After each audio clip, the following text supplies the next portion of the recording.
Hi. Hey, sirs.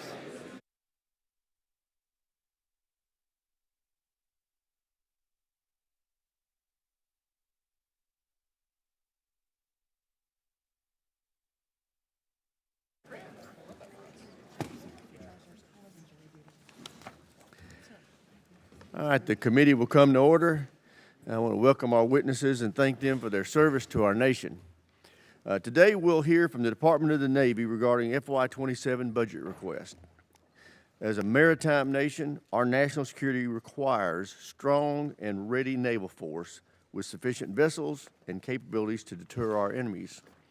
That's especially true now as the Navy is instrumental to the mission of combating narco trafficking in the Western Hemisphere, ensuring Iran never obtains a nuclear weapon, and safeguarding freedom of navigation around the globe. And of course, we have to remain vigilant to the threat from China, whose maritime strength continues to grow. So it's critical that America prioritizes growing our fleet. And doing that requires rebuilding our shipbuilding industry. Years of uncertainty and inconsistent demand from the government and the commercial sector have significantly weakened our maritime industrial base. That atrophy is apparent in both military and commercial shipbuilding, and the statistics are grim. China builds 47% of the world's ships. The U.S. builds 0.1%. This decline in our maritime industrial base is not surprising given how long we have been underfunding our national security. Defense spending has shrunk dramatically, both as a percentage of GDP and as a percentage of federal outlays. That's resulted in a reduction in our shipbuilding capacity, our ability to scale our production, and our fleet readiness. To maintain deterrence and ensure maritime dominance, we need a robust constellation of shipyards with modern infrastructure. It also demands a large, skilled workforce capable of meeting the increased demand for shipbuilding and repairing ships. The President's FY27 budget request of $1.5 trillion is crucial in reversing that decline. The Navy's top line of $377.5 billion provides the resources necessary to restore our shipbuilding capacity and reestablish our maritime deterrence. We began the work of revitalizing the shipbuilding last year via reconciliation. That legislation invested $34 billion in shipbuilding and maritime industrial base to expand the size and enhance the capability of our naval fleet. We're starting to see the results of that funding, and we'll be paying close attention to how that investment is handled and how efficiently it's being spent. Last year, we also made critical reforms to make the Pentagon a better customer for the defense industrial base. We created new accelerated requirements processes that rapidly seek innovative private sector solutions. We cut red tape and enhanced contracting flexibility, and we streamlined decision-making by centralizing acquisition programs under single portfolio acquisition executives. I'm pleased to see the progress the Navy is making on implementing these reforms. However, I remain concerned with the overall readiness of our naval fleet. If we are to strengthen our deterrence and protect our maritime interest, we need to prioritize the 80% surge-ready vision for the entire fleet, including our amphibious forces. Nearly half of the amphibious fleet is in unsatisfactory condition. As a result, we can no longer support heel-to-toe deployments of our Marine Expeditionary Forces. I'm a strong supporter of a continuous 3.0 MU presence. Our amphibious forces are the bedrock of our rapid response force and essential for the projection power that we need. I look forward to hearing from our witnesses on how we can work together to make sure these goals reach reality and give our sailors and Marines the resources they need to defend our nation. With that, I yield to my friend, the ranking member, for his opening statement. Thank you, Mr. Chairman. I appreciate it. to our witnesses for being here today. I look forward to a very, very important discussion. I think the chairman did a very good job of laying out the challenges that we face. Those challenges are not just with the Navy and the Marine Corps and meeting our shipbuilding, but it is a pretty good example of the size and scope of the challenges we face in meeting our national security needs and dealing with the economic challenges that we face as a country. Certainly, the shipbuilding story that the chairman laid out is absolutely true. We have fallen way behind the rest of the world and really struggled to figure out how to build the ships we need to build for our defense needs. We also have the modernization challenge. As we all know, warfare has fundamentally changed.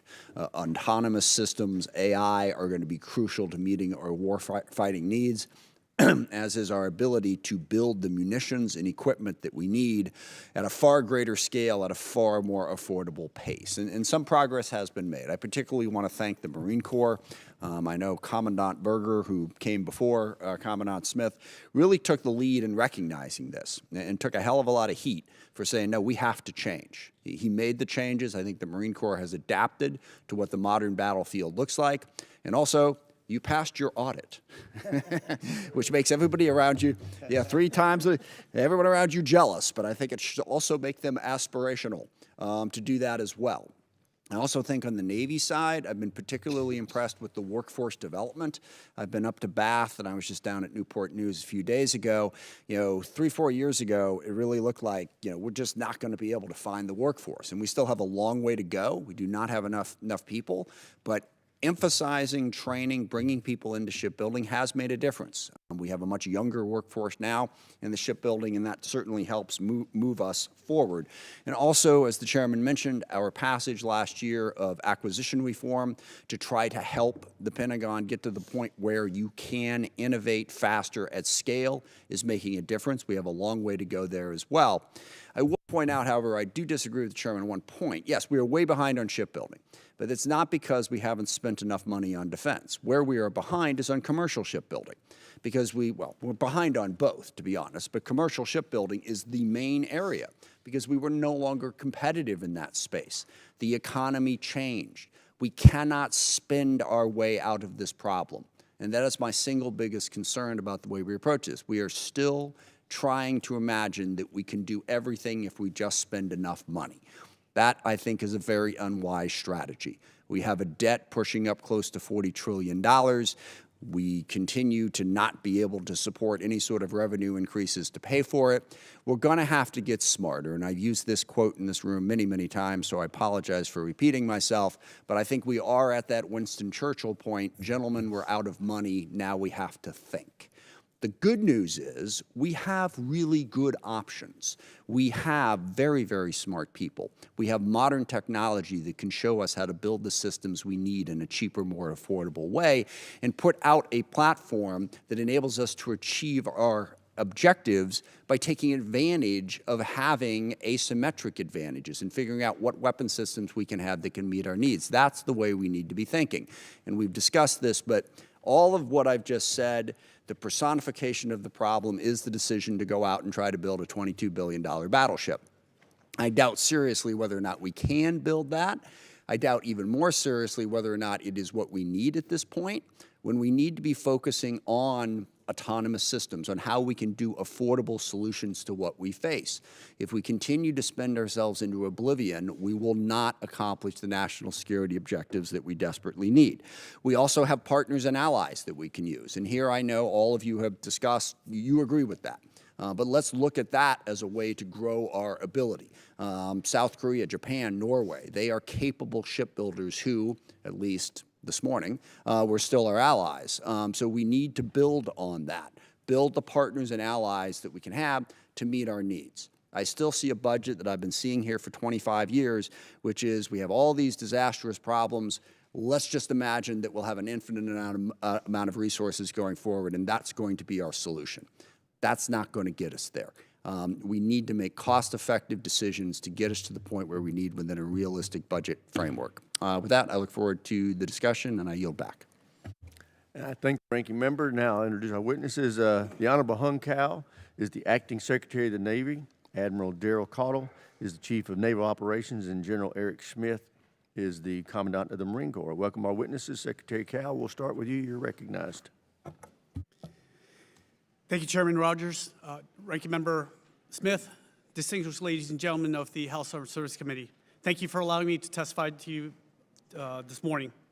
American sailors and Marines are currently on the front lines of freedom in operations to protect our republic. Lincoln and Bush. I think your microphone's not on, or you need to pull it closer. All right. Let me try. Can we reset the time then, sir? No. We're good, sir. American sailors and Marines are currently on the front lines of freedom in operations to protect our republic. Lincoln and Bush carrier strike groups and Tripoli Amphibious Ready Group with the 31st Marine Expeditionary Unit are in the Arabian Sea, protecting merchant ships and stopping illicit shipping by a terrorist regime. Destroyers Arleigh Burke, Bulkeley, Oscar Austin, and Gonzalez are protecting our allies in the Mediterranean against cruise missile attacks from Iran. In the Caribbean, Iwo Jima ARG-MU is stopping narco-terrorists from poisoning our Americans with illegal drugs.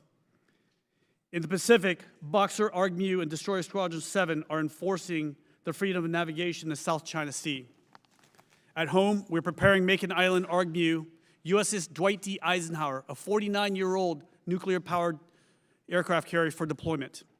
On our southern border, our sailors and Marines stand watch tonight saying, "Nothing will hurt you, not on my watch." 3 weeks and about 17 hours ago, I was tasked by President Trump to lead the United States Navy and the United States Marine Corps. My 3 priorities are to take care of our sailors and Marines, build ships, and protect our homeland. 120 years ago, the Great White Fleet extended America's reach across the globe. We're currently at the forefront of history with a budget that will create the Golden Fleet, which renews that maritime dominance. We have the obligation to give our sailors and Marines the very best equipment to do their jobs. In our historic budget of $377.5 billion, we're adding 34 new ships, varying from small to large combatants, 123 new aircrafts, along with 5 unmanned ships. In 5 years, we will add 122 manned and 63 unmanned ships. We are funding our readiness of our fleet to 95%. We're procuring exquisite munitions that will keep our forces outside the weapons engagement zone while investing in research and development for the fight of the future. More importantly, we are increasing our service member pays, investing in family and unaccompanied housing, child development centers so that our sailors and Marines have safe, clean, and comfortable places to live and not have to worry about their families when they're deployed in harm's way. We have greatly exceeded recruiting and retention goals, and that is due solely to the sheer leadership of President Trump and Secretary Hegseth. Last week, I was on board USS Gerald R. Ford, USS Winston Churchill, and USS Bainbridge as they returned from an 11-month combat deployment in 2 theaters. Do not believe the fake news that claims food shortages, backed up toilets, and low morale. What I witnessed were motivated and professional young sailors pushing the boundaries of performance for their country. It is imperative that we pass this budget. Ship construction and readiness were bill payers for Iraq and Afghanistan for 20 years. While our industrial base atrophied, American peer competitors grew stronger and threatened our sovereignty. Their 100-year plan had one goal: total global domination. But only one thing stands in their way: the United States of America. The Navy and Marine Corps are America's 911 force, capable of being anywhere as a carrier strike group or Marine Air Ground Task Force with overwhelming firepower, as we saw in Absolute Resolve and Epic Fury. A year ago, I testified in my confirmation hearing that I would create the most lethal Navy and Marine Corps team the world has ever seen. I will keep that promise, having worn the cloth of our nation for 32 years, most of which was in combat. I do this also because I will not allow my oldest son, who will be commissioned a week from tomorrow as a second lieutenant in the United States Marine Corps, to go to war the way I did, without the equipment that we needed. I will not allow this for any of America's sons or daughters. They signed a blank check to this nation up to and including their lives, and we owe it to them to do our due diligence to fund this historic budget that will care for them and their families while giving them the tools to answer the call. I've seen firsthand what communism and authoritarian regimes have done to thriving nations. Members of my family were murdered by communists. In 1975, we had no place to go. We had no flag to stand under or a country to call our own. But this place called the United States gave us hope and a home and a future. I've dedicated my entire adult life to defend this nation under God so that this would never happen to my children, your children, or our grandchildren. Thank you again for this opportunity to testify before you. Before I end, though, this is Admiral Benguez, my Chief of Legislative Affairs, last hearing before you. And I wanted to thank him for his service. And thank you for your time, Chairman. Again, I know your time is very important. If you want to cut this down to less than 5 hours, I think we're ready to support you. Thank you so much. Thank you. And I'm proud that you have a very strong voice, and I apologize that we're having audio problems with your microphone. We're working on that. Admiral Caudle, you're recognized. Chairman Rogers, Ranking Member Smith, and distinguished members of the committee, good morning, and thank you for the opportunity to testify on the posture of the United States Navy. I'm honored to be joined by Acting Secretary of the Navy, Cal, and my good friend, General Eric Smith. We appreciate the committee's steadfast support for our sailors, our Marines, our civilian workforce, and their families as well, for the resources you provide to defend our nation. This past year, our Navy celebrated 250 years of American sea power. Today, our founding fathers would scarcely recognize the modern fleet, ballistic missile submarines deterring strategic attack, nuclear-powered aircraft carriers projecting power across the globe, and an all-domain naval force delivering precision lethality at scale. And while the platforms have changed, one truth has not. The sailor remains our most and greatest competitive advantage and the heartbeat of our fleet. This July, on our nation's 250th birthday, our sailors will carry that legacy forward wherever our nation requires presence, power, and resolve. Since assuming the duties of the Chief of Naval Operations, I have been focused on one central objective: ensuring the Navy never loses its differentiated value. In February, we released the United States Navy Fighting Instructions, which is designed to operationalize my priorities of foundry, fleet, and the way we fight, and provide clear guidance on how we will build, generate, and employ Navy combat power for the conflicts we must be prepared to win. These instructions reflect a simple reality. The Navy's value lies in our ability to generate decisive combat power from the sea with tailorable formations, sustain them forward, and deliver lethal effects across every domain at the time and place of our choosing globally. Operation Epic Fury is providing in real time what the Navy delivers: forward, persistent combat power from the sea, sovereign options, independent of basing, survivable and resilient under pressure, and able to strike decisively. That is our differentiated value on full display. To preserve that advantage, we are executing a hedge strategy to ensure the fleet will build today, it's ready for the fight we face now, and adaptable and scalable to the one we will face tomorrow. That strategy is realized through the Golden Fleet Initiative, a fleet design that blends high and lower-end combatants, integrates robotic and autonomous systems, and enables scalable formations to outpace emerging threats. This approach increases our ability to scale combat mass, distribute risk, and maintain escalation dominance against the operational challenges our combatant commanders face globally. It also requires integrating technologies like artificial intelligence, advanced manufacturing, directed energy, and containerized systems as operational capabilities that expand our reach, persistence, and lethality across our kill chains and kill hubs. Our FY27 budget request is strategy-driven.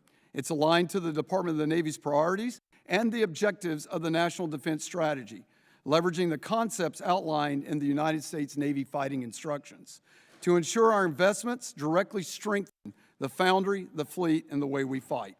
It reflects disciplined choices to ensure we first always field a credible and highly effective sea-based strategic deterrent. And second, we invest in the right capabilities that preserve our warfighting advantage. To do that, we focus on 4 priorities. First, sailors first. Quality of service is not a luxury. It underwrites combat readiness and must always be our first priority. Second, the foundry. The foundry is where combat power is forged, and we must not use it as a bill payer. A hollow foundry results in a hollow Navy. Third, the fleet. Our fleet is the most decisive and flexible military instrument of national power. Therefore, we must field the right mix of forces to realize the Golden Fleet's full potential through a smart application of the HEAD strategy. And fourth, the fight. Winning will depend on the strength and adaptability of our kill chains and kill webs. From robust counter-targeting to leveraging new stealth technologies to an abundance of longer-range munitions to enhanced mission command. We must integrate and synchronize our capabilities seamlessly with our joint force teammates, our partners, and our allies. It is truly the honor of my life to serve as your Chief of Naval Operations. With your continued partnership, we will ensure the United States Navy remains the most capable, most ready, and most lethal maritime force in the world, and I look forward to your questions. Thank you. Thank you, Admiral. General Smith, you're recognized. Well, good morning, Chairman Rogers, Ranking Member Smith, ladies and gentlemen. I'm honored to appear before you today alongside Acting Secretary Cow and Admiral Caudle to represent your Marine Corps.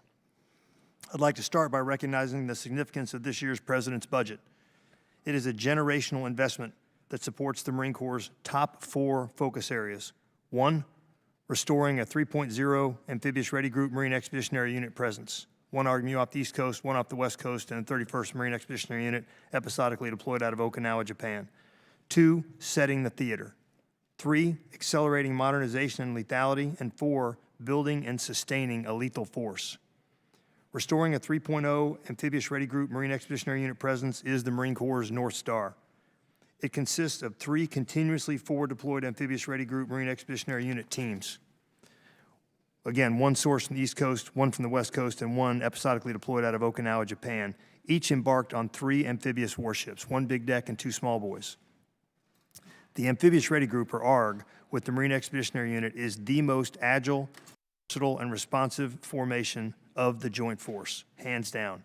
It is how our nation's leaders sustain forward posture, deter aggression, and respond to crisis or conflict across the entire globe. Today, we have 3.0 Amphibious Ready Group Marine Expeditionary Unit presence. It is a strategic value, and that strategic value is clear. The 22nd MU is combating narco-terrorism in the Caribbean, while the 31st Marine Expeditionary Unit and the 11th Marine Expeditionary Unit are providing operational flexibility to maintain security and stability in the Middle East and the Indo-Pacific. But this is not something we can sustain. We need to enhance our amphibious warship readiness and increase the size of our amphibious force. I want to extend my sincere appreciation to the Secretary of War, the Acting Secretary of the Navy, and my shipmate Daryl Caudle for their unwavering support towards our shared goal of restoring a 3.0 Amphibious Ready Group Marine Expeditionary Unit presence.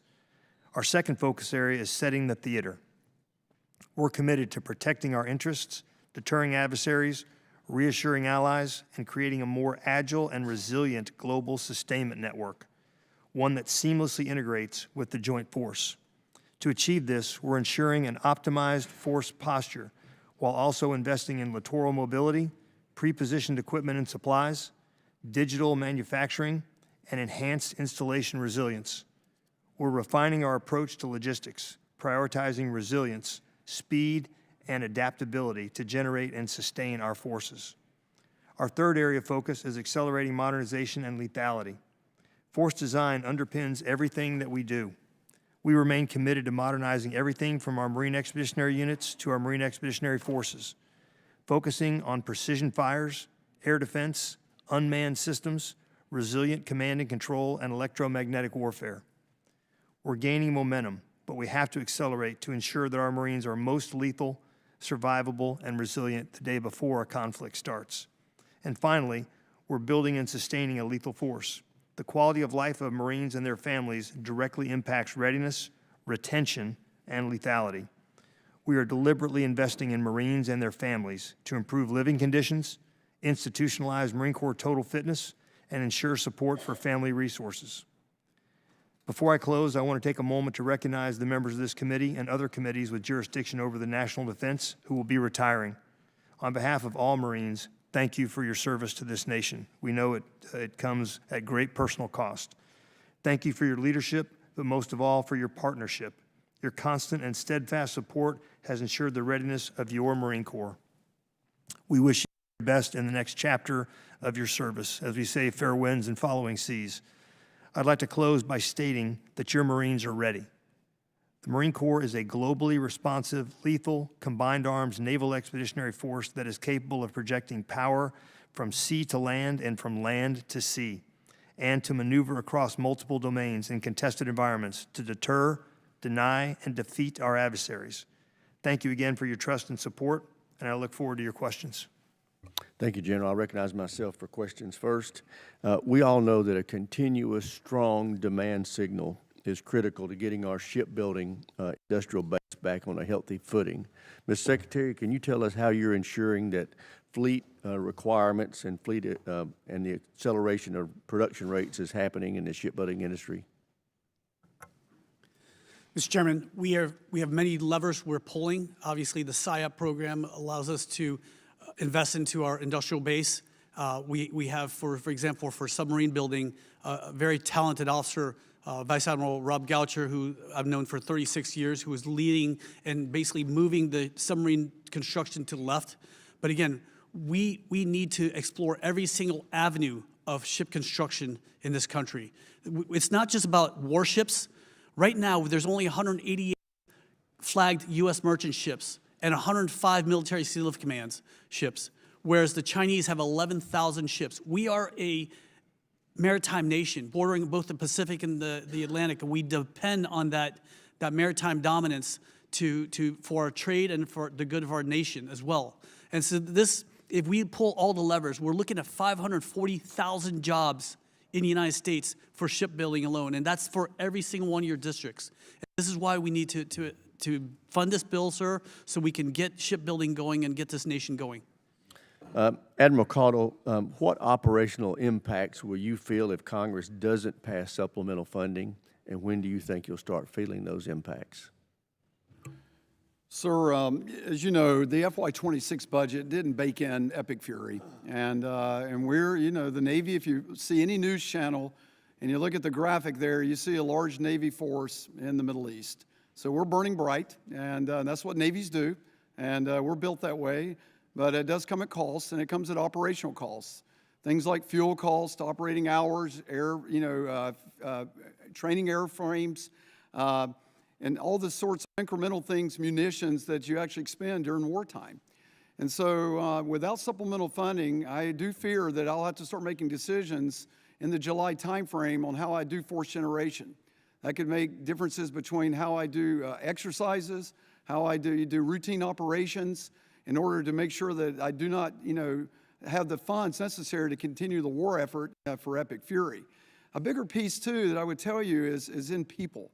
I'm incurring additional costs in the manpower accounts as well.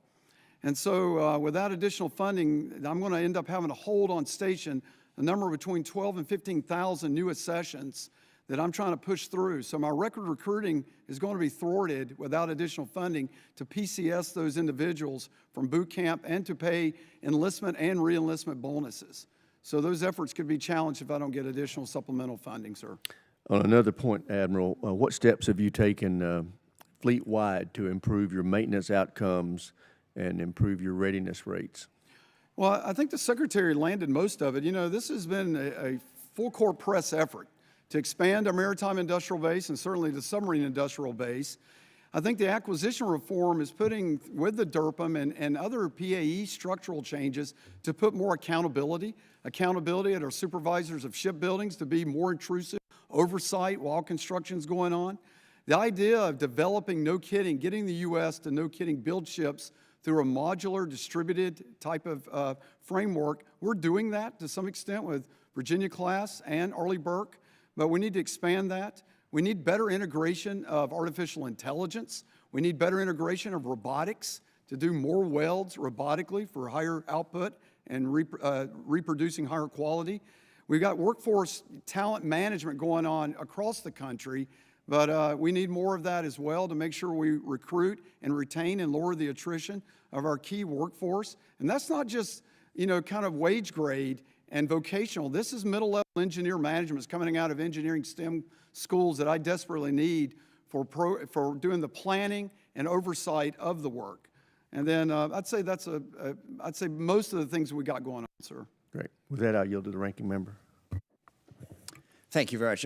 Building off the theme of the opening statement in terms of, how can we get to more cost-effective solutions, I've been very impressed by the fact that when it comes to like shooting down drones, we've invented some new systems. We were shooting them down with $2-3 million missiles. L3 Harris has come up with the Vampire system that's $30,000 a shot, very effective.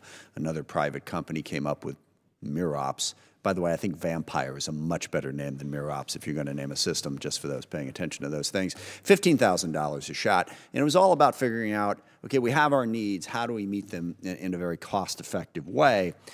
What is the equivalent in the Navy and Marine Corps in terms of how you're thinking about meeting your needs in a more cost-effective way? And that's one of the many things that troubles me, again, about the battleship. We look at new technology, new ways to deal things, all these demands, asymmetric advantages, and we come up with, say, you know what, we're going to go with a massive $22 billion solution. That seems to be the exact opposite of taking advantage of modern technology to meet your needs in a more cost-effective way. So how are you all thinking about options equivalent to, instead of $2 million, we're going to do $30,000 and achieve the same objective, and using new technology to get there? Ranking Member, you're absolutely right, sir. I mean, when we're launching an SM-2 missile that costs $2.25 million per shot to take down a $1,000 drone, it's ridiculous. And that's why electronic warfare is so important. I mean, we need to cover everything from 30 megahertz to 8 gigahertz with no band breaks in between, but also we need static radar to look at it, but also gimbals, because a lot of their cross-section, the radar cross-sections of these drones look very similar to our aircrafts as well. So there's many options out there, and you mentioned like a large ship. Well, there's, as far as I was in the Navy, even all the way back to 2011 when I worked in OPNAV N96, the Surface Warfare Division, we had a requirement for a large combatant. It's called CGX at the time. Because we've got a lot of requirements, Mr. Yes, sir. Secretary. One of the things that I would suggest that we're going to need to do is get out of the requirements-based approach. I mean, so much that goes on at the Pentagon, and I think the chairman agreed, is we all sit around and come up with requirements, okay?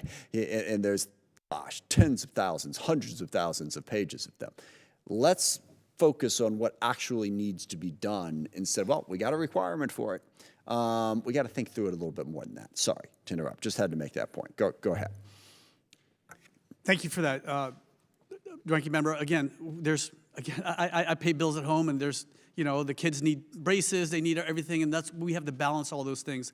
But again, with the battleship, the problem is that your DDGs are so decked out right now. The Pinckney, USS Pinckney, is the only ship in our fleet that has a Slick 32 Victor 7 for electronic warfare. And I mean, I told you yesterday, I mean, it looks like a big chipmunk with a mouthful of nuts right now because it's so overburdened, and that's why we need a large combatant that has all electronic warfare as well as 200 VLS cells, including conventional prompt strike. Imagine a missile that can go from here to the West Coast in 16 minutes that the enemy can't stop, and this is what's going to deter the enemy.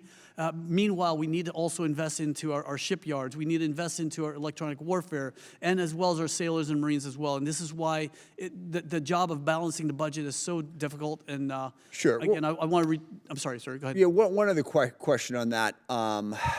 There are a lot of different companies now making autonomous ships. They're really and yes, the autonomous aspect is important, but they're also looking at new ways to do shipbuilding in general. How can we do it more rapidly, more cost effectively? They seem to have made a lot of progress. What are the principal lessons that have been learned from that regardless of what we're building, whether it's a battleship, an aircraft carrier, or something smaller, that we could do it more quickly and more cost effectively? Both Admiral and Mr. Secretary, if you can either well, again, one. Yeah. I'll turn Admiral Caudle in a second, but it's just about using AI so we can streamline our processes as well as additive manufacturing. But Admiral Caudle? Sir, I would say when we were upside down, as the Secretary is talking about on kills, cost per kill with SM-2, SM-6, we fielded and rallied very quickly during Red Sea operations, Rough Rider, to actually get on board our strike groups, Roadrunner, Coyote, and Hellfire, instantiations of that, to really turn that very quickly. That took collaboration from our Surface Warfare and Mine Development Center, from SurfLant, from Dahlgren, and of course NavWar, to get those TTPs, bake that in, get it certified, and every strike group has deployed with that. It's much more effective, and that learning happened very quickly. Directed energy, of course, is part of that in electronic warfare. some of the things that, you know, in the I'm out of time. I apologize for that. But I don't want to take too much time. But those are exactly the types of answers that I think we need more of. I yield back. Thank you, Mr. Chairman. Thank you. Mr. Turner's recognized. Thank you, Mr. Chairman. Mr. Secretary, I am the co-chair of I am the co-chair of the Congressional Military Sexual Assault Prevention Caucus. Several of us have received information of a change in the Navy policy concerning how investigations of reports of sexual harassment are handled. I'm going to submit to you a letter requesting written answers to concerns about those changes. I ask unanimous consent to submit this for the record. Without and then, objection. thank you, and then ask for your written responses to those. Mr. Secretary, Wright-Patterson Air Force Base is in my district, and it is home to the 711th Human Performance Wing. It is also home to the Naval Medical Research Unit, Dayton. It is the site where those two come together as a joint center of excellence for aerospace medical research that was established in 2005. It's a place where the Air Force and the Navy are supposed to come together, conducting aerospace medicine research for the purposes of advancing human performance in aerospace. Unfortunately, the Naval Medical Research Unit in Dayton has been neglected. In 2022, a study for the U.S. Army Corps of Engineers identified that this medical unit was in desperate need of just basic maintenance, and it continues to struggle for funding in basic infrastructure improvements.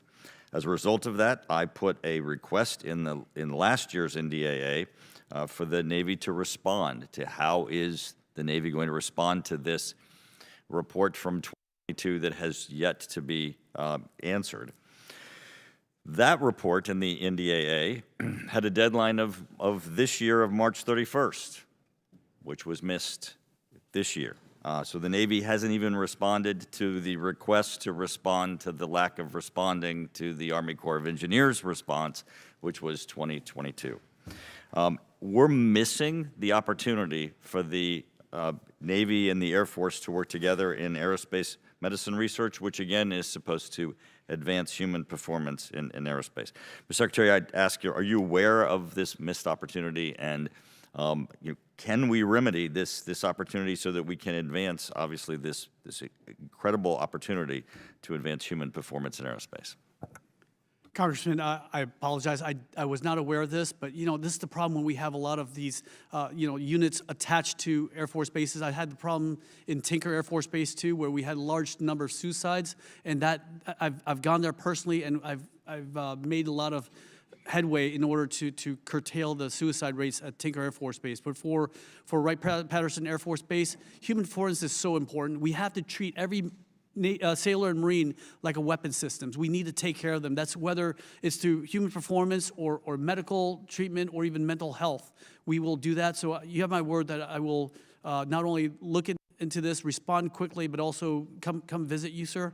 And in response to the sexual assault and sexual harassment, we are going to investigate every single issue with licensed or trained investigators, and we will respond to that request as well.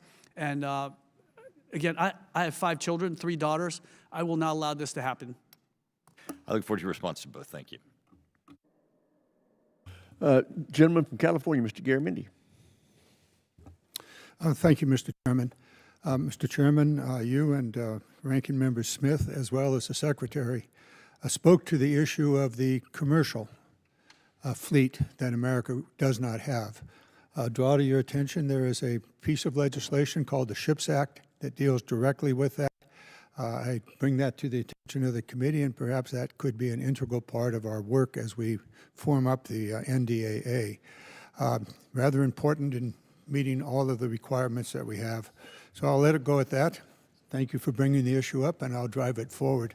I have 2 questions here. Admiral Caudle, the west coast of the United States, I believe, borders on the Pacific.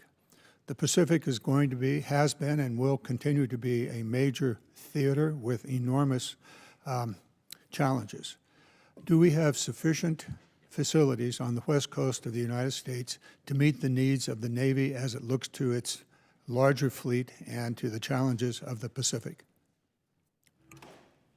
Congressman, we do not have sufficient facilities in general, and I would argue that we do not have sufficient on the West Coast. As our theater of importance and our priority of how we've split the Navy, our 60-40 split predicates that to prevent transits through the Panama Canal or other ways we would get around to the East Coast, the more options I have as the CNO to repair ships without those transits to East Coast public yards, the way I can, have to fair share those yards and keep them level loaded, improves quality of life for people if they can stay on the coast and not such large PCS moves, and just improves combat and damage control that I can do when I actually need to repair in that capacity. So we are tasked in this budget to go look hard at a fifth shipyard, and that study is, we will take a lot of time and understand that very clearly where to lay down that capacity. But I would, answer your question bluntly, no, I do not have sufficient capacity. I look forward to working with you on developing opportunities on the West Coast for the need of the Navy for its ship repair and perhaps also for the development of additional fleet. I want to go to General Smith. You spoke in your opening testimony about the amphibious ready groups and the MEUs.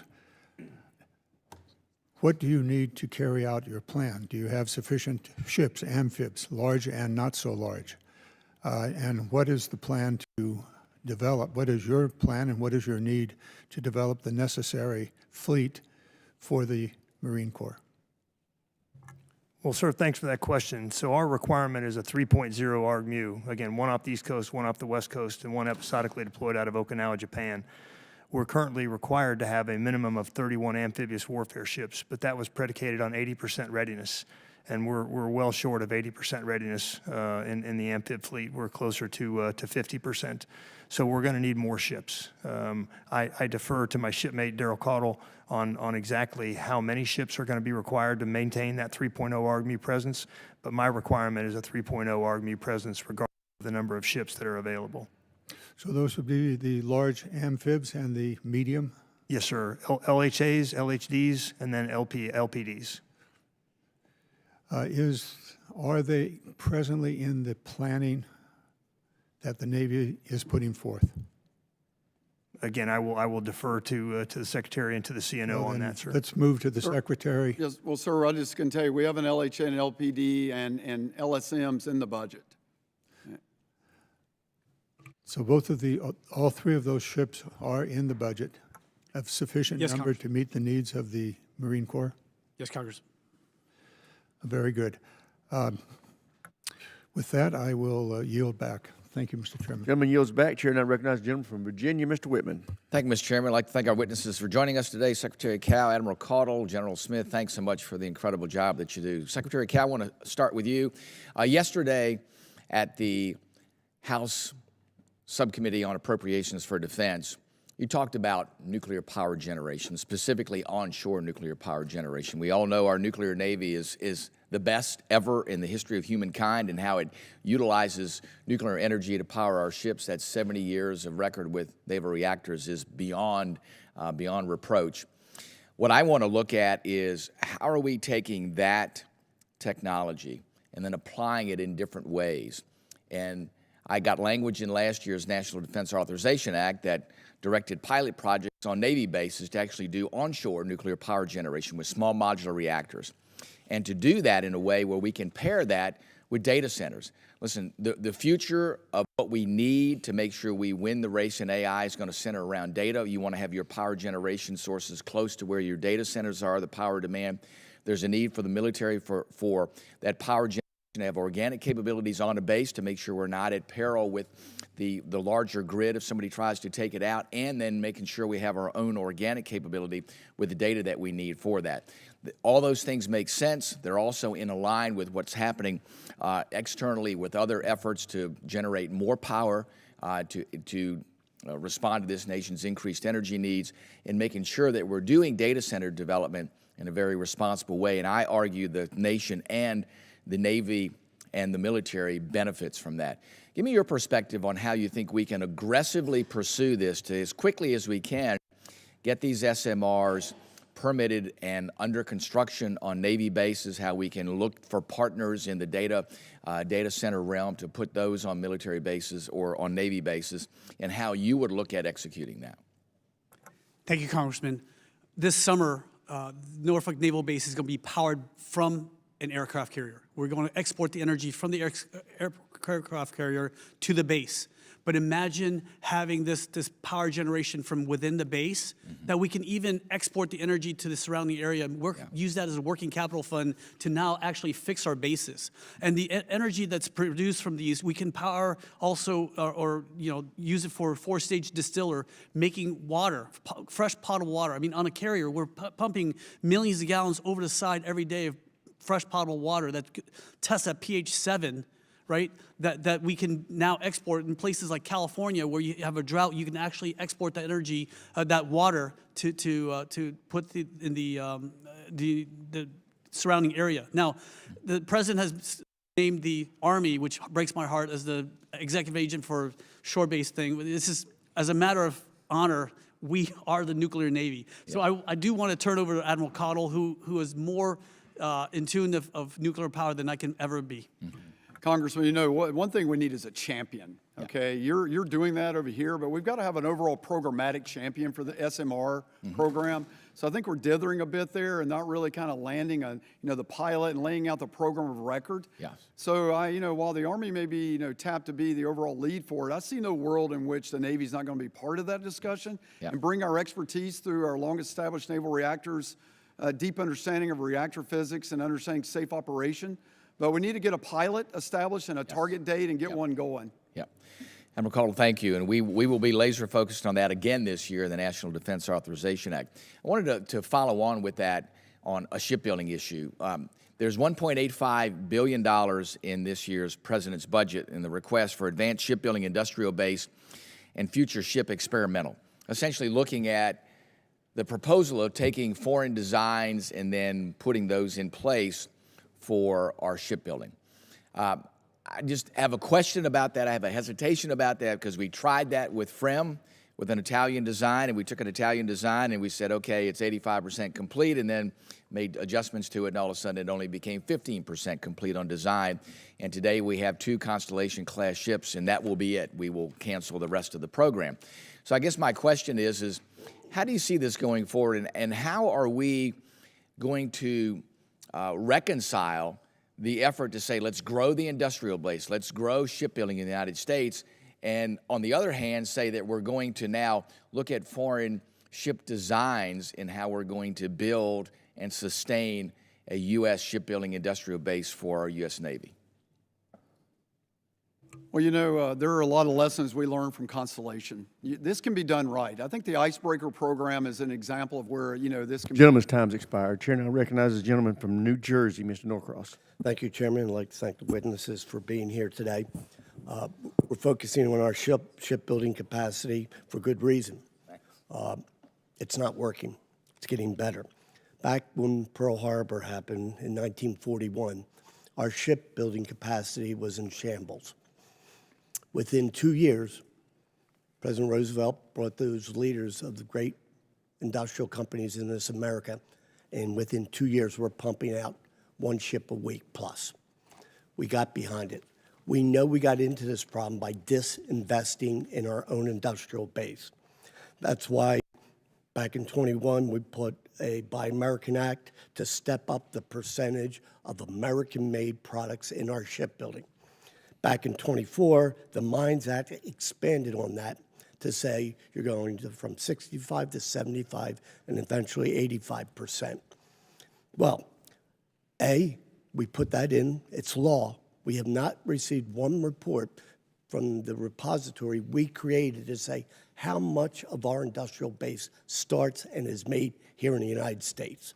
We're repeating the problems that got us into it. Yet, this year's shipbuilding plan states that strategy for growing the industrial base, the expansion of the industrial base through direct foreign investment, that the plan's contents, the table contents, an entire section dedicated to foreign investment and support. This is contrary to those last two pieces we put in the NDA. And time after time, people in your position says, we have to build our industrial base. Yet we haven't. Goes on, at the same time, the Acting Secretary of the Navy, the entire plan was about restoring maritime industrial strength. Secretary, you stated it 5 minutes ago. So here we are. We know the plan that we need to do is to invest in ourselves like we've done once before. Yet the shipbuilding plan goes the exact opposite direction and says, how do we get foreign investment? This is what got us here. Do you need a little boost in the beginning? Potentially. We're not saying that's not the way to do it. But the idea of foreign investment got us into this problem, the offshoring of our industrial base. So, Mr. Secretary, how do you square these circles? Congressman, thank you for that question.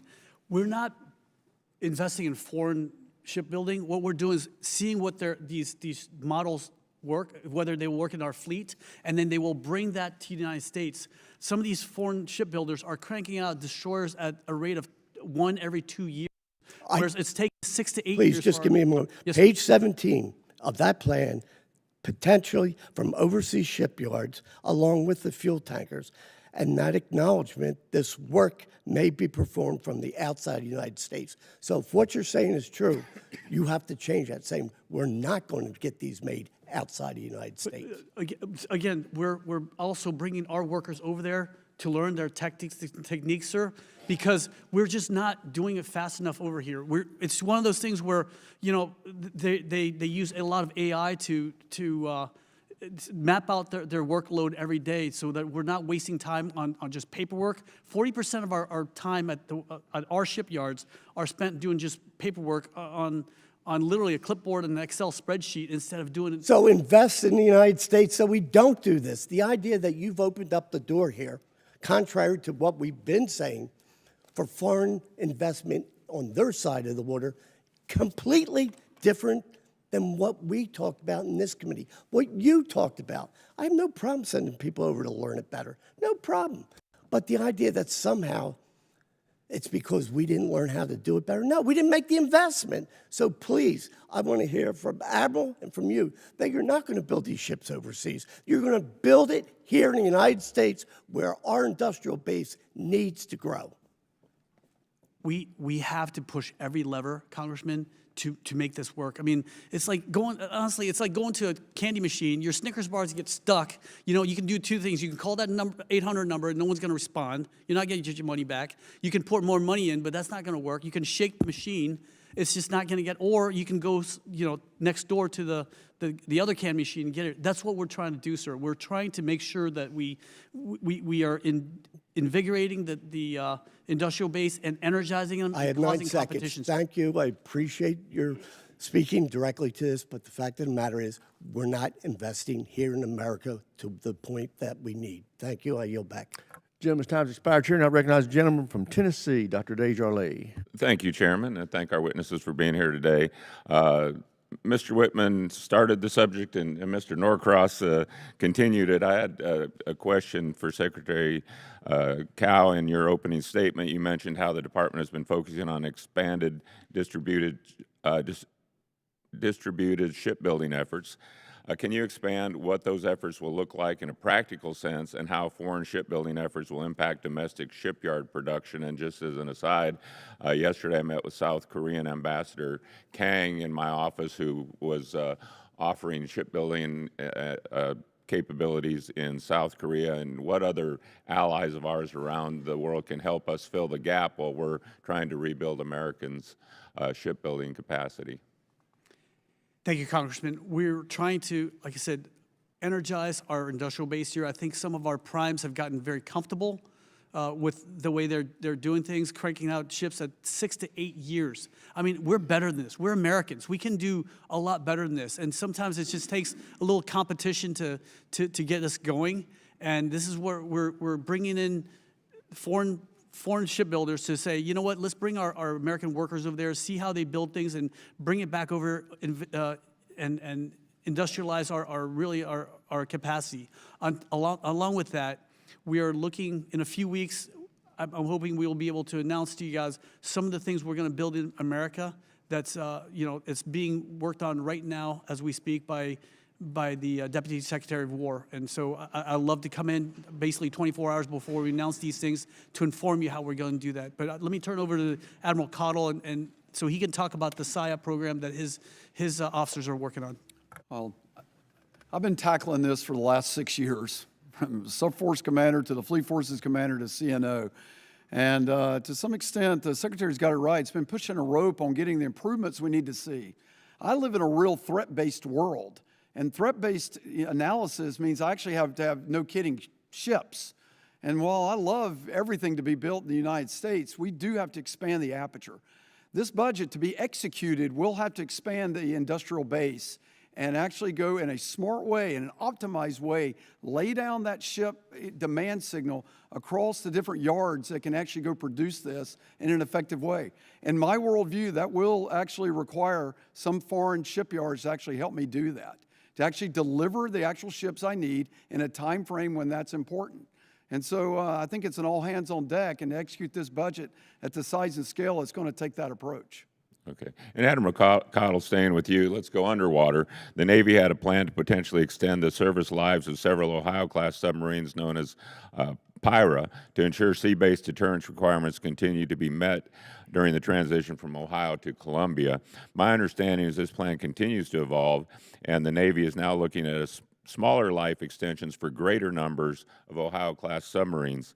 Can you update us on the current approach and the importance of ensuring at-sea deterrence requirements continue to be met as we transition from the Ohio to the Columbia? Sir, there will be no chinks in the armor of delivering a credible, safe, and effective sea-based deterrent. It underwrites every single thing we do, from continuity of government to continuity of decision-making to continuity of operations.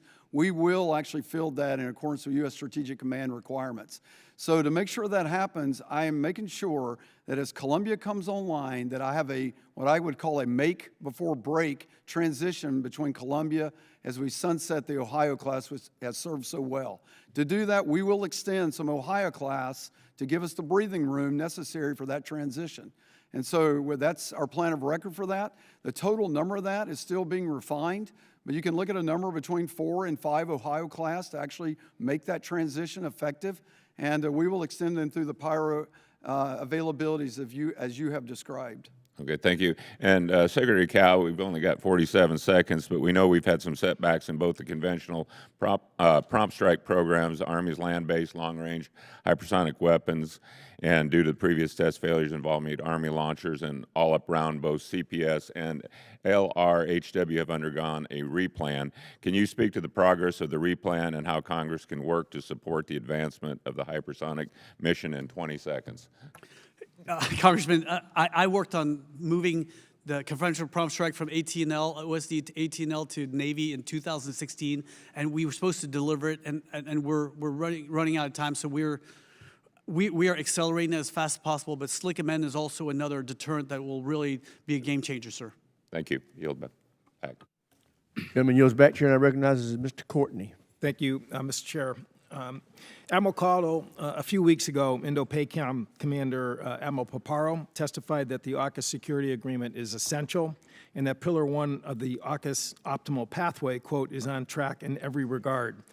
As you know, Congress has made direct investment in the submarine industrial base, $10 billion starting in 2018, and we're seeing some positive results. In 2025 in New England, there was a 13% increase in submarine tonnage. We had the commissioning of the 25th and 26th Virginia-class submarine just a few weeks ago. The acting secretary was there for the Idaho, the number 26th.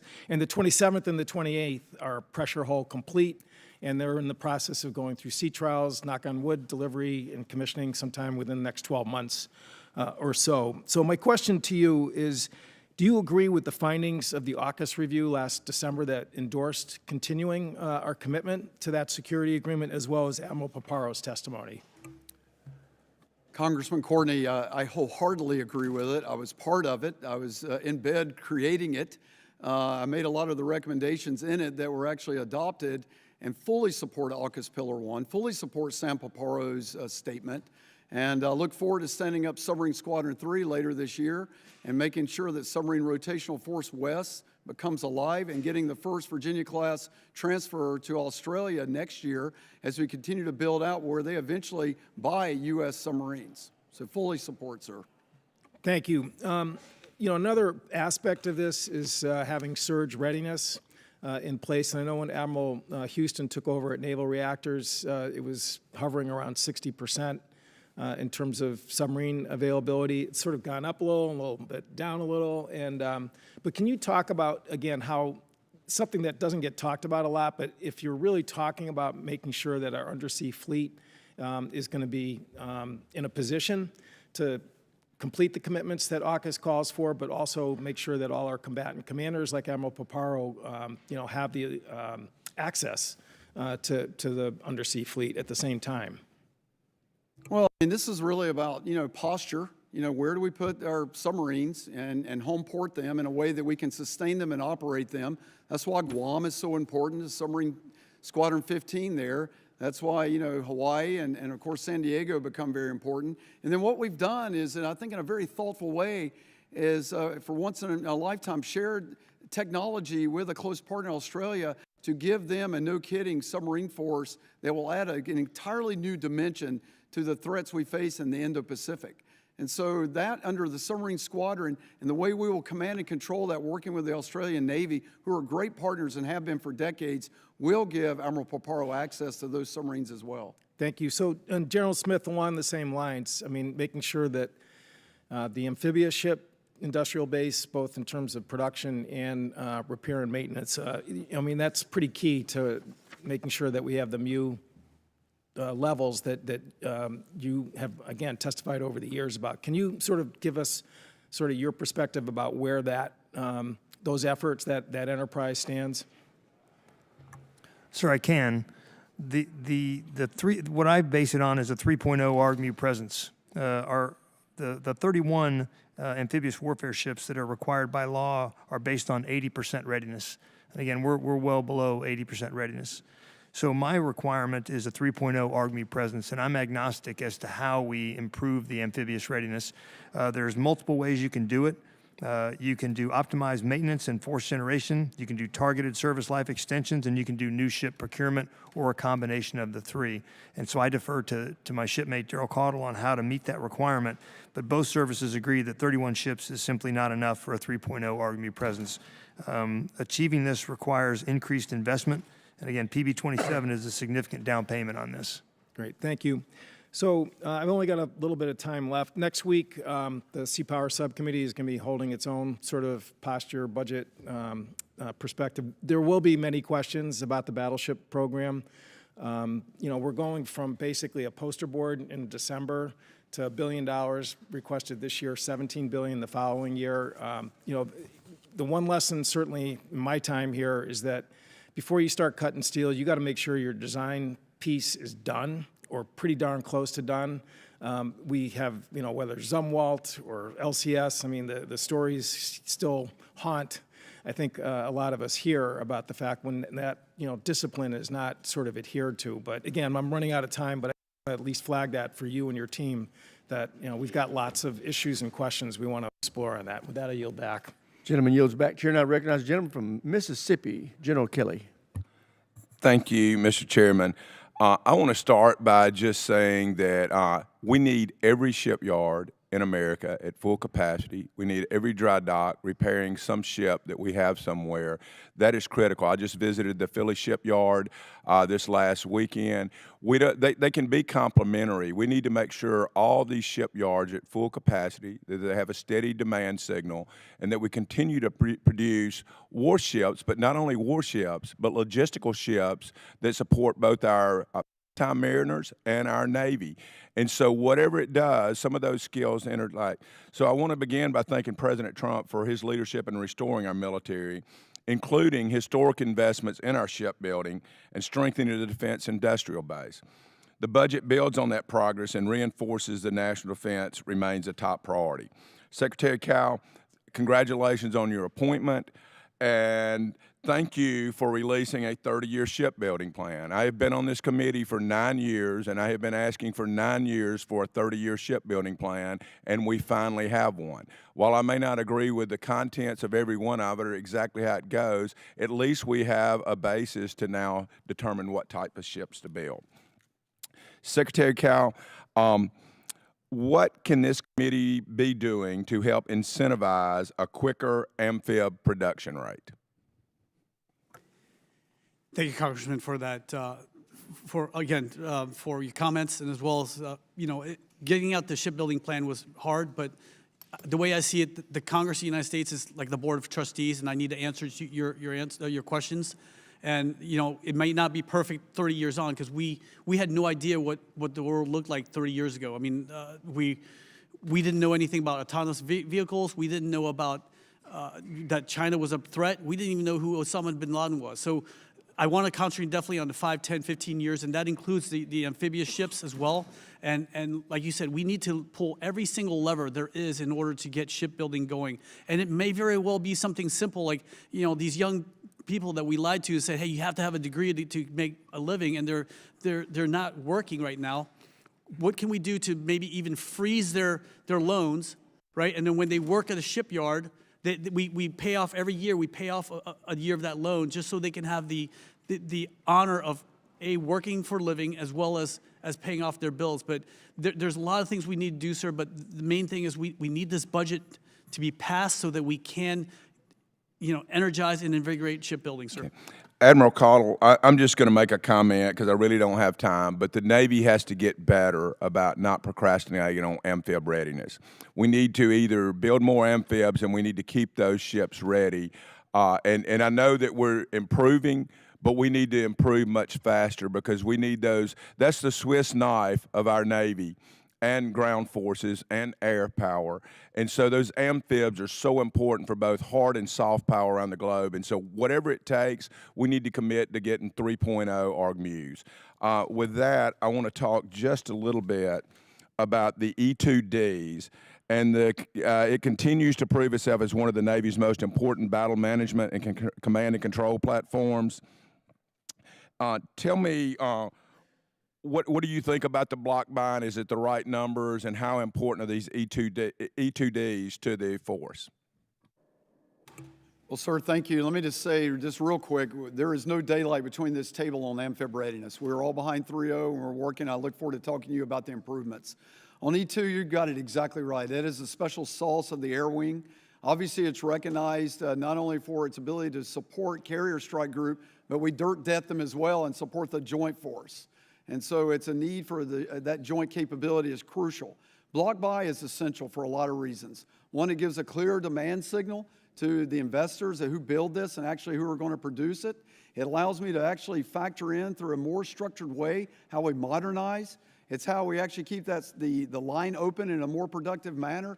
So I'm behind the block buy methodology, and I think it's really important to do it in that factor. Thank you. And General Smith, I don't want to leave you out, but the KC-130Js, it's really important that we keep the procurement strategy, that it's not delayed, and that capacity is so important to the Marine Corps' mission. Is that correct, General Smith? Sir, KC-130 is if I had to pick a platform that I would keep and divest of all others, I'd pick the KC-130J. And don't forget about my P-8s, okay? And with that, Mr. Chairman, I yield back. Gentleman yields back. Chair, now recognize the gentleman from Massachusetts, Mr. Moulton. Thank you very much, Mr. Chairman. Mr. Acting Secretary, thank you for your service to our country. You said that the Navy would have 5 unmanned naval vessels by 2027 and 63 by 2031. Now, I agree that unmanned systems are a huge part of the future of naval warfare, but what about the small autonomous sea drones that are actually doing the work in Ukraine? Because Ukraine is producing hundreds of sea drones a month. We're nowhere near that level. Now, I thought Secretary Hegseth was proud of leaning up very far forward on drones and autonomous systems. It doesn't feel like that's your department's priority. Actually, Congressman, that's far from the truth, sir. We are very invested in drones. In fact, we have the RAS PAE her whole job is to look at drones and. Okay, so Ukraine's, you say you're very invested in drones. Ukraine's standard sea drones cost about $250,000 a piece, And using those, they've pretty much destroyed Russia's entire Black Sea fleet. I mean, billions of dollars in damages. Do you think that that kind of capability might help us in the Strait of Hormuz today? Absolutely, sir. And again, when I say the 5, we're talking large ones, and we are investing in a lot of the small ones, and I will turn that over to Admiral Caudle, who can tell you more about the requirements for small unmanned. Well, I'm just wondering, I mean, you're requesting $17 billion for a single battleship hull that won't be delivered until 2036. Do you know how many 250,000 drones you could buy for that one Trump-class battleship? Yes, sir, but those drones cannot carry the conventional prompt strike or have 200. Okay, just to put this in perspective, it's 68,000 drones. I think 68,000 drones, when Ukraine is producing 50 to 100, actually, sorry, several hundred a month, might help us today in the Strait of Hormuz. I just does not feel like a good investment. Again, sir, the drones can't get there by themselves. It's like the little turtle that sits on your fence post. You know, someone's got to put it there. It's funny, the Ukrainians managed to get them there. They barely even have a navy. We have 55 times the coastline of Ukraine. They're not. So if they can figure it out, Mr. Secretary, I'd like to think America can figure it out too. Yes, now, sir. Mr. Acting Secretary, you told a powerful and very American story of how your family immigrated from Vietnam a few years after the war. I'm proud that our country supported you and your family. Do you think we should do the same for our Afghan allies who are being hunted down by the Taliban right now as we speak? Sir, before I came to this job, actually right after the fall of Afghanistan, I mean, which broke my heart. I mean, watching mothers hand babies to Marines just reminded me what happened in Vietnam. I understand, and I was there too. 100 I felt the same way, but I'm just asking, do you think we should give the same privileges and opportunities to our Afghan allies that our country gave to you and your family and your friends? Sir, I mean, anybody who comes here legally should be given the opportunity to come here and well, I'll tell you what, you and I will disagree on a lot of things. You might even say we're political adversaries, but I'm very proud that President Ford, President Carter, President Reagan did not deport you or your family while you were working on becoming citizens. Now, Mr. Acting Secretary, you have publicly supported Secretary Hegseth's proposal to ban active duty military members from attending Harvard. Both your official bio and your bio for the Senate campaign proudly list your Harvard affiliation. As a Harvard fellow yourself, do you believe the education and credentials that you received compromised your ability to serve or lead effectively? Sir, we are looking at the best education for our military members. I mean, that's why Naval. So did Harvard make you too woke? Did Harvard make you too woke to be the Secretary of the Navy? No, sir, but Naval Postgraduate School so you don't allowed think, me to have. So you survived Harvard without becoming woke, but you don't trust your officers who get in there, who want to go there, who apply there, to be able to go there themselves and not be indoctrinated? Congressman, we need to invest into where they would best fit for the Navy. Again, going to Naval Postgraduate School, I actually got a. So you think it was a big mistake for you to go to Harvard? Because you talk about it a lot in your bio. Actually, I mentioned it once, sir. I mean, it's just that. You think it was a mistake? Sir, I would love my education at Naval Postgraduate School because it allowed me to learn. Yeah, but I'm asking you about Harvard. If you can't answer the question, sir, I mean, don't take the job, Harvard is Mr. a fine Secretary. school, sir. Let me ask you another question. You're the final authority for naming U.S. Navy ships. Do you think President Clinton, who dodged the draft, never served in the military, and was impeached, should have CVN 82 named after him? Sir, the convention for naming. Yes or no, Mr. Secretary? Sir, I mean that's. Do you think the ship should be named after it should be President named after Clinton? the President of the United States, sir. So you support naming it after President Clinton? I have to review all the naming conventions, sir. I've not reviewed. Well, I hope that you do. Thank you, Gentleman's Mr. time Chairman. I has yield back. expired. Chair now recognizes the gentleman from Texas, Dr. Jackson. Thank you, Mr. Chairman. Thank you for convening the hearing. Secretary Caudle, Admiral Caudle, and General Smith, thank you for your service. Thank you for being here today. Secretary Caudle, really glad to see you sitting in that seat. As the PRC continues to modernize its fleet at a historic pace, the need for a ready and capable American naval force has never been greater. The Department of the Navy fiscal year 2027 budget request is a defining moment to reassert the United States as the world's greatest maritime power, to rebuild our industrial base, and deliver a larger, more capable Golden Fleet to our sailors and Marines. Under President Trump's leadership, this budget proposes a historic 46% increase in shipbuilding funding, representing the highest level of naval investment since 1962 and a clear transition to a permanent wartime footing. Simultaneously, it accelerates U.S. Marine Corps modernization by 4 years. We must deliver these generational investments, and we must do it without delay. The Marine Corps' ability to sustain a credible 3.0 amphibious ready group Marine Expeditionary Unit, ARGMU, presence is foundational to the nation's forward crisis response and deterrence posture, particularly as demand for Naval Expeditionary Force grows across theaters. However, General Smith, you have emphasized that simply hitting a ship count requirement is meaningless if those ships aren't operationally ready to sustain a persistent ARGMU presence. I know we've talked a little bit about this subject already, but while I fully support the investing in the procurement of new ships, are we also making sufficient investments in amphibious readiness, maintenance, and industrial-based capacity to sustain the Marine Corps 3.0 ARGMU requirement in the long term? And if not, what should we be doing here as members of Congress to make sure that that happens and that ball does not get dropped? General? Well, sir, I'll defer to the CNO on the specifics of the amphibious warship maintenance project. But what I can tell you is they do require funding. They require the funding to get after the spare parts. They require the funding to get after the time that it takes to produce the maintenance in the yards. And so, again, I will defer to Admiral Caudle on the actual how that happens. But those ships have to go into and come out of maintenance on time. I was taught by my assistant MEF commander, a guy named Chris McPhillips, call sign McFly, that most of the maintenance we do is because of the maintenance we do on our aircraft anyway. You go in to open up a wing and you pop a couple of rivets, and the next thing you know, what was going to be a light on a wing, you've accelerated, or you've extended. You've extended the time that an aircraft or a ship is in the yards. It has to go into, stick to the maintenance schedule, and come out of on time. Sir, we're doing a whole host of things. One, we had to get better at planning. And so we've started what we call our signature availabilities, where instead of really starting the planning in earnest, the 120 days prior to the avail starting, it's starting a full contractual out 1 year now. That's important. 2 port engineers are overseeing that. Critical path has always been retarded a bit on diesel overhaul. We're pulling that out of the avail to actually repair diesels during a time it's more opportune for us instead of putting that into the critical path. Long lead time material for these designs, boilers, and some of this stuff is very old, and actually improving the long lead time material ordering. Planning improvements, and probably the most important thing we've done is put a 4-star oversight board. The Assistant Commandant of the Marine Corps and the Vice Chief of Naval Operations runs a quarterly meeting. It puts heat and light on amphib maintenance. It briefs the Secretary out every quarter on this so to ensure we have eyes wide open understanding of any barriers that need to be knocked down.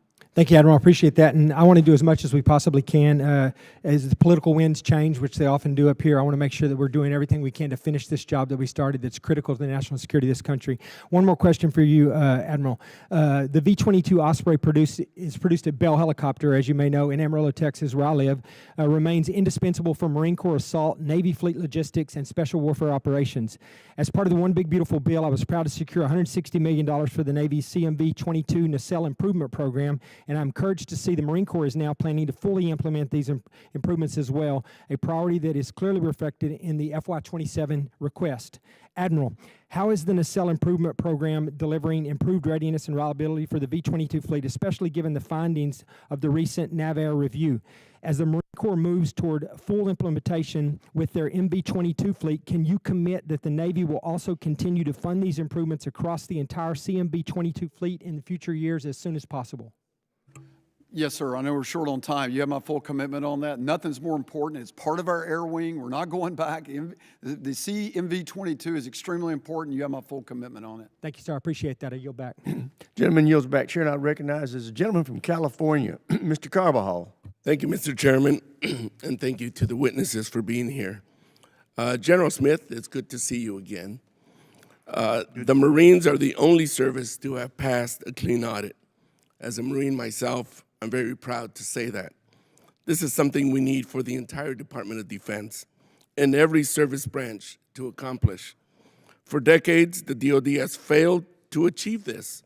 Frankly, I think it's shameful and an insult to the American taxpayers. General Smith, what lessons did the Marines learn during your audit process that can be applied to the other services to help them also pass their long, long overdue decades overdue audits?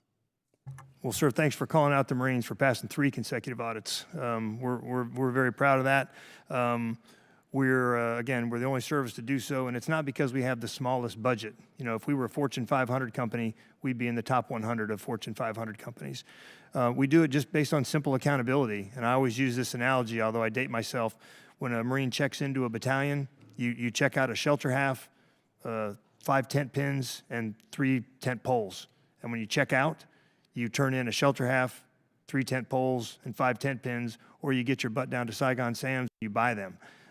Because you're signed for them, you're accountable for them. We hold commanders accountable for every dollar that they spend, for every dollar that has to be spent for the purpose for which it was appropriated.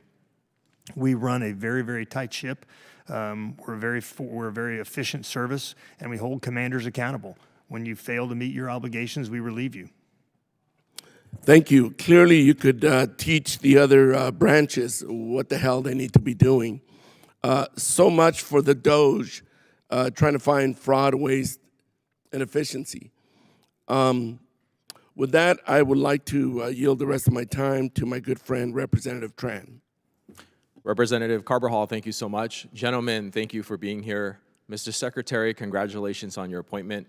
Today is a historic day. For the first time, a Vietnamese American defense official stands before a Vietnamese American member of Congress. This moment belongs to our parents and every soul who traded everything for a chance at liberty. You and I carry the weight of a diaspora that has never forgotten the sting of oppression. We are the living voice for those silenced by the communist Vietnamese government. We have a moral mandate to hold that regime accountable for its relentless human rights violations. I pray you will stand with me in that fight. We must also ensure the freedom we found here reaches across the Pacific. We must maintain a presence so formidable the Chinese Communist Party understands the Indo-Pacific will never be surrendered to autocracy. This is our moment to lead, not just for our country, but for the legacy and the freedom we were chosen to protect.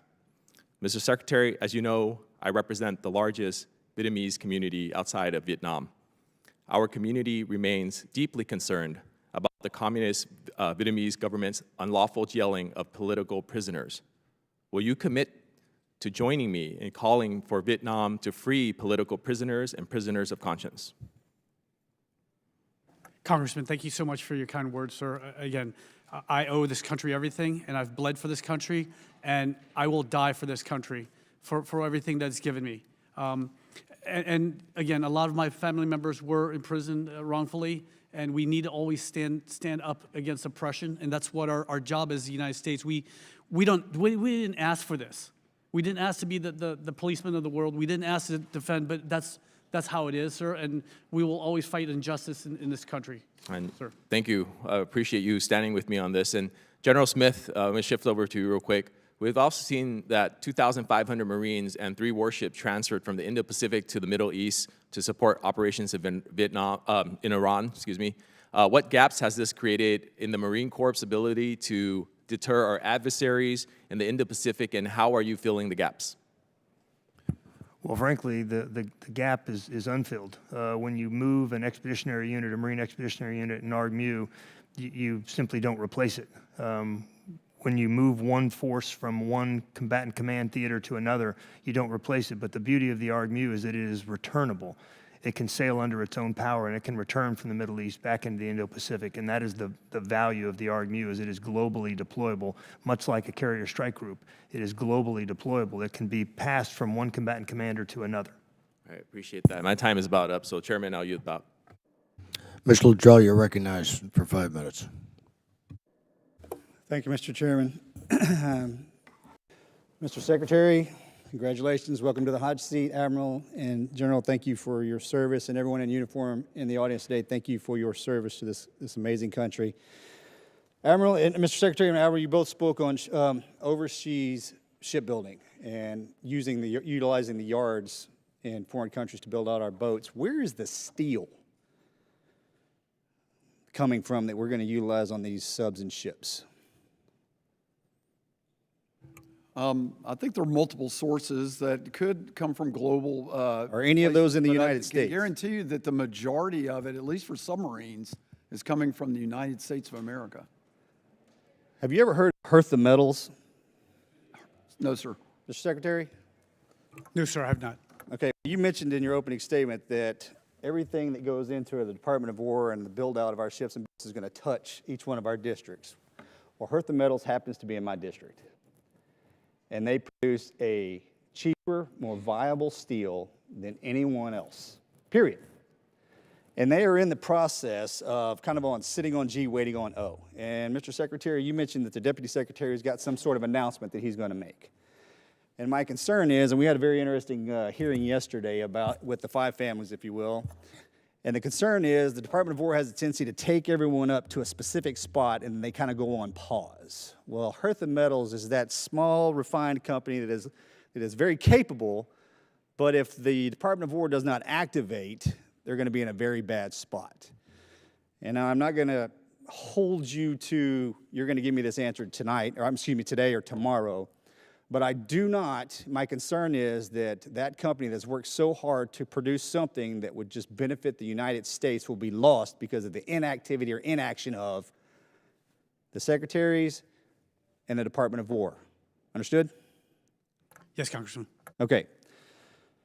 Mr. Secretary, a few weeks, maybe months ago, you and I had a conversation in my office, and one of your primary concerns was the health and well-being, specifically focused around suicide in our service.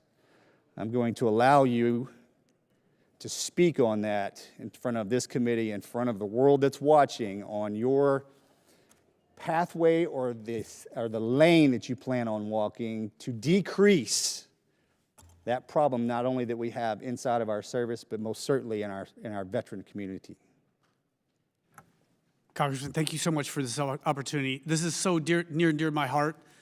I come from a community, the EOD community, which has one of the largest suicide rates in our veterans, and it's unacceptable. We've done what our country asked us to do, and now we're paying the prices of that. And I think the first thing is for leaders to be very vulnerable. This morning I released a message to the fleet about my issues that I've suffered from traumatic brain injury from being in explosions, as well as PTSD from having to recover bodies from the bottom of the ocean, and as well as recovering pieces and parts from other bodies that I recovered on the battlefield as well. We need to do everything from explore every single avenue, like we discussed in your office, for PTSD, for TBI, including hyperbaric oxygen therapy. You're talking about a lot of the other medicinal psychedelics. Yes, sir. We need to explore every single thing for our military members, but also what I've asked my service chiefs to do is look at crisis intervention. We need to train this at every level, from the petty officer to the NCO level, all the way up to command leadership, because everybody is a first responder. When you're with your sailors and Marines, when you're working with them in that squad, in that platoon, in that division, you know when they're not right. And so we need for every single sailor and Marine to be that first responder who says, come along with me. Let's take a walk. Let's talk about what's going on. And these are things we're pushing forward, sir, and we're leaning very heavily into it. Thank you, Mr. Secretary. And I have 2 more things. One, I would hate to see the steel that we use on our ships and subs come from another country if we have the capability inside of the United States. And I will. And General, you're not going to. Yeah, okay, 2 things. This is going to be very hard as a Navy man talking to a Marine. But the way that I understand it, sir, is you are the very first Texas A&M Commandant of the Marine Corps. Is that true? I believe that is correct, sir. Okay, so I have to, there's my Aggie right there waiting. I was waiting for him to chime in. As a Navy guy, giving a Marine a compliment, congratulations, sir. And as a Longhorn, giving an Aggie a compliment, job well done. It's a great way to have your time back. expire. My daughter's a Longhorn. Mr. Keating, you're recognized. Well, thank you very much. I'd like to thank our witnesses for their service and for being here today. At this stage of the hearing, I'm going to get a little granular on issues and maybe a little provincial, but the whole idea of the procurement process that goes forward, there's a couple of things that we've worked, I think, as a committee to try and promote One of them, myself in particular, is the encouragement of universities and our schools of learning, our great resource in this country, being part of the process of procurement and dealing with issues. And I've had a program since fiscal year 19 funded, it's zero funded now, out of the University of Massachusetts, but it's been a win-win situation. They work with the Undersea Navy College to bring students over. They're learning. They're part of it. Many of them are going on to help our defense industry going forward and undersea technology. And the research helps, as well as getting young people involved that are going to go into service of our country in these regards. So is there still a role for this university component as the Navy is looking at some of these contracts and agreements? Because I think it's important to emphasize, and I'm obviously concerned about this one that was zero funded, but I'm concerned generally too, because the universities come in and they're not a bottom line company or corporation that has to just first look at their shareholders first for profits. They're coming in, I think, with open eyes, and they give a different look to things. So is that something that I think can continue or should continue going forward in the process? Congressman, I think we need to look at every single aspect. I mean, MIT, Lincoln Labs, all these other industry, other centers of learning are so important to look at things a different way. I mean, as much as I love the Naval Academy, I can't have every single officer come from the Naval Academy. And again, we need people in the Merchant Marine as well. So U.S. Merchant Marine Academy produces amazing merchant mariners, but also Massachusetts and Maine Maritime Academies as well for our civilian merchant marines as well. So we need the whole country to roll up their sleeves and lean into this, whether it's research and development, technology, innovation, and as well as filling our officer ranks and our merchant marine ranks as well, sir. And I'll turn over to Admiral Caudle. He's got a lot more experiences in this as well. Sir, I'm glad you're championing this. I think it's important. It's this full spectrum for us. We need more R&D from universities, of course. We need more STEM degree-seeking students. We need more vocational private-public partnerships with vocational schools to generate the talent and the skill sets we need. And then, quite frankly, I actually leverage additional and unused space today to actually do my own Navy schools in partnership with universities to leverage their empty classrooms. So it's just across the spectrum of academia that we actually need to upgun this. So I completely agree with the Secretary on that and fully committed to doing more there. Great. I'll follow up with that, but I thought that was the policy, and it's been working so well on so many fronts that are needs. I'm almost out of time. Another thing we're working on in procurement is just trying to get smaller companies involved instead of the larger corporations. And I had one in my district in New Bedford, and see if I can summarize this quickly. But they were told that unmanned warships were needed quickly. They ran through a competition called the Modular Attack Surface Craft Competition. And here's the concern with some of the smaller ones. And I'll just raise it, and you really don't have to answer it, but I just want you to hear it again. When they're doing this and they're trying to get capital in, these small companies, they're not like the large corporations in doing that. There's changes that occur in the process. So they're going into this with one prototype, and then after already selecting the companies, then they're moving to different prototypes. They're changing course.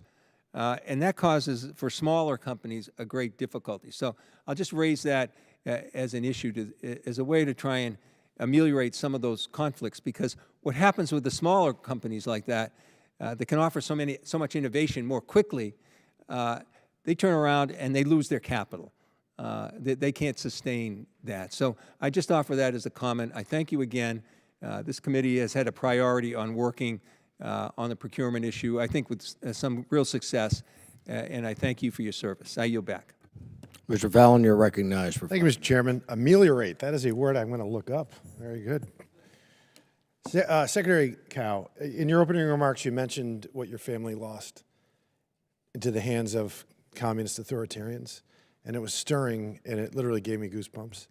I recall, it just gave us perspective, I think, on what we're all doing here.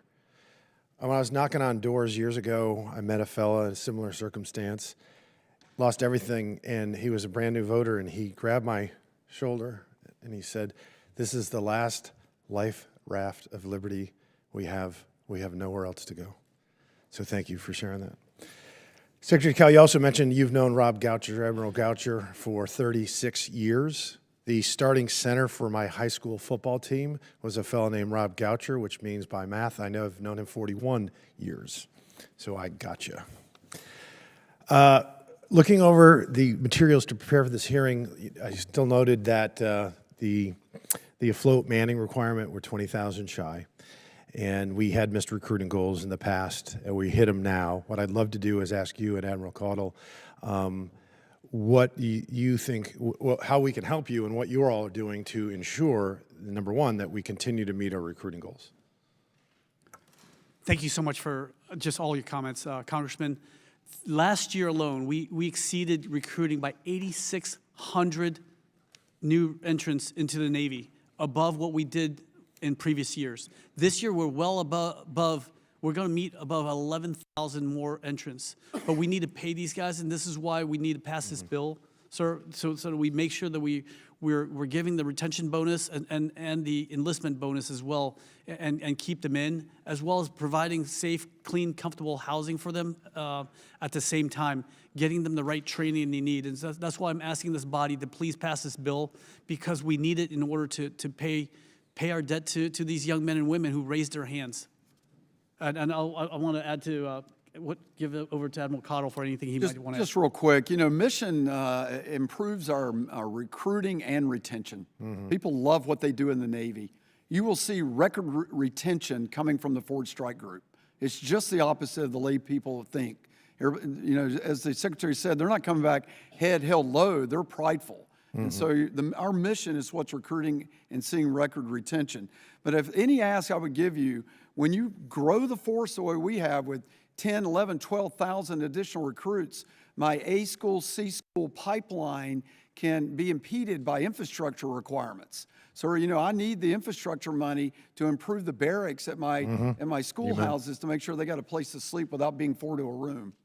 Well, Admiral, I appreciate your comments about the most valuable resource you have is your sailors and their heartbeat of the Navy, and I fully agree with that. General, it was great to see you again. I very much enjoyed meeting with you and your staff, high performers all around. Can you visit with me a little bit and the committee on being the one branch that has met the recruiting goals every year, why you think you did that, and what best practices you can share with the other services? Well, sir, we have a systematic recruiting system. We have a professional recruiting force, which combines with those Marines who are assigned to recruiting duty. We hold them accountable for their mission, just like we hold all Marines accountable for their mission, and we reward them when they successfully complete a recruiting tour, and we relieve them when they don't meet their mission. I mean, it is a simple, you're required to go recruit this many people. If you fail that mission, we relieve you and move you on. If you successfully complete it, you're rewarded and you're sent back to your MOS. We have a professional element of our recruiting force. We call them 84 Wonderfuls, 84 12s. They are full-time recruiters, so we combine full-time recruiters with those who are sent out through the recruiting school. We have a very professionalized recruiting force. We do systematic recruiting. You make so many phone calls, you get so many contacts leads to so many contracts. We have great relationships with our high schools. We have full and open access to high schools, and our recruiters are just working hard. They're Marines. They don't know how to fail. Hoorah. In the time we have left, Mr. Secretary, pilot retention, can we talk a little bit about that, what we need to do? Or Admiral, want to just jump in there real quick, because I noticed that we're having a little bit of an issue with that as well. Again, sir, it's going to be about the retention bonuses and reducing the PCS, but I'll turn over to Admiral Caudle real fast, sir. Thank you. Sir, it is a problem. That's a critical point of all of our communities at the department head level, where we get them to sign, and then we got them for, you know, a career. And so the aviation community, we're going full in on that. Part of that is a bit of an artifact of backlog and the experience. So as we improve the experience for aviators, then I think the retention improvements will come. Amen. And my time has expired. Thank you very much. Mr. Chairman, I yield back. Yeah. Ms. Ulan, you're recognized for 5 minutes. Thank you, Mr. Chair. Secretary Cal, you made some really interesting statements in 2024 in a debate that you had with Senator Kaine. You said what we need is alpha males and alpha females who are going to rip out their guts, eat them, and ask for seconds. Those are young men and women that are going to win wars. Mr. Secretary, did you say that? And do you stand by that? Absolutely, ma'am. I did say that, and I stand by it. I command the Naval Diving Salvage Training Center. We had one standard only. It doesn't matter if you're man, woman, black or white, because the sea is unforgiving, and things like war and hardship is going to kill you the same. Perfect. My job is to make sure they live. I agree with you. Yes, ma'am. And I'll stop you there. Mr. Secretary, it is really wonderful to hear that you're supportive of everyone serving in the military, brown, white, black, or women, as you mentioned, especially the alpha ones, and I agree with that as well. I was wondering if you might share that support of those kinds of people, women included, with Secretary Hegseth, because it seems as though he has a very different perspective on that. Congresswoman, Secretary Hegseth and I are in line that as long as you meet the standards, then you're ready to serve. Perfect. And then my next question, Mr. Secretary, is since you are supportive, and apparently Mr. Hegseth is as well, of women in service, or at least of gender-neutral standards, I'm hopeful that you might take a look and be supportive of a bill that supports removing gender standards from service so that everyone is able to fit one standard. It's a bill called the Warrior Act. It's a bill that I've introduced, and it would codify or put into law these standards of gender-neutral requirements to make sure that everyone, women included, who's qualified to serve would be able to. Would you be supportive of that, sir? Congressman, if they meet the standards in accordance with the rules and regulations, then again, I'm not a member of this House, so I can't support or not support. I would love it if you would take a look at that, because it is not without precedence that people such as you are supportive of ideas that come out of the Congress. And this Warrior Act is something that, given your stance on these issues, I would imagine that you would be supportive of. And it sounds as though, given your relationship with Mr. Hegseth and your understanding of his belief, that he should also be supportive of it as well. Sometimes, unfortunately, we actually have to put things in law that are common sense, and I would love it if you take a look at the Warrior Act. Similarly, one of the things that's frustrating to me, and it's come up in this conversation quite a few times, is that it's totally true that we need to be the most lethal force in the world in order to be successful. But we have, for whatever reason, begun to undermine the fact that bronze is not enough, that we also need to have brains to be able to be successful in the military, and that technology and STEM education and all of those kinds of things are just as important as having somebody who's strong enough to carry a person. And one of the things that I'm really frustrated by in these conversations is we have maligned education, we have maligned research, we have maligned all of the things that make it possible for us to not only have lethality in our bronze, but also lethality in our brains. Admiral, I'd love it if you'd talk a little bit more about the fact that you have hit now 3 times during this hearing on the importance of STEM education. Well, Congresswoman, I mean, I hold 4 degrees myself, including a doctorate, so I am a lifelong learner and firmly believe in everything you're saying, that everyone should be a lifelong learner. So STEM education is extremely important in this. And I'm always in close collaboration with our Naval Academy and the ROTC units and, of course, the other programs, OCS, and making sure that the pie chart of STEM coming into the Navy is proper. I have to tension that a bit. You know, as far as, sex-based differences, one of the things that really has opened that up is women in submarines and some of the other initiatives who have a preponderance of the STEM degrees. So, that's an area where I think there's been a real strength in that. 100%, and I would love to continue to emphasize the importance of that and to make sure that we have career paths, clear career paths that make people feel as though they're welcome in these services, all of them. My father served in the Navy, my grandfather as well. I served in the Air Force, my brother in the Army. But I also want to make sure that we stop and knock off the nonsense of maligning places like Harvard or MIT. Those things have both come up now. We work so hard to be not just the best military in the world, but also to have the best schools in the world. And it's really, really important that we do that as well. I appreciate your time, gentlemen, and I yield back. Mr. Moylan, you're recognized. Thank you, Mr. Chairman. Mr. Secretary, congratulations. I'm glad we had the opportunity in your previous position, but I understand you're still holding that as well as being the S-Dog for our Indo-PACOM area. It's a wonderful experience I've had with you. I appreciate the visits that you have gone to Guam and the conversations that you had, making sure Indo-PACOM is really protected. I'm very proud, and I'm very happy that you're selected for this secretary. Thank you so much. Admiral, I want to say thanks for mentioning the submariners on Guam. I tell you, I had a few conversations with a few of them, young folks too, and some of them even married on different ships, but it's really interesting how excited they are to be in the submarine, because in Guam, once you pull out the dock, you just go out a little drive and you're down deep as fast as possible. It's quite exciting. They tell me all about it. I wouldn't want to get on that sub. I'm an Army guy, but I'm glad they're there, and I appreciate your support in the Indo-PACOM area as well. General, thank you. Guam has had a great experience with the Marine Corps since World War II. We're looking forward to the Marines coming on back as we continue to do the build-up. Camp Ben Boss, our first Marine general from Guam, fine name for that camp. And driving down Marine Corps Drive, I'm looking forward to seeing the Marines occupy that camp as soon as possible. So I thank the Marines, and I'm glad we had this, and I thank you all for your interest in the most western soil of the United States of America, that being Guam. Thank you so much for that. Secretary, we had the opportunity, I thank you for coming to my office also with Assistant Secretary Rogers. We were discussing the housing issue on Guam. As we had this buildup, we're a small island, it's quite difficult to keep up with the demand of housing. So we roughly have $300 million that's been requested for housing construction in Guam for 2027. And can you discuss with your efforts for your department on taking to reducing the military demands on the housing market in Guam, and can provide us some more updates how the department plans to reduce reliance on existing housing stock while accommodating more focus stationed in Guam? Congressman, thank you so much for your kind words. I mean, what an amazing country this is, that 51 years ago when I landed in Guam as a refugee, that I came back as a senior defense official in Guam. And only in America can something like that happen. And I think that God is kind of laughing. The Lord is kind of has a sense of humor in this.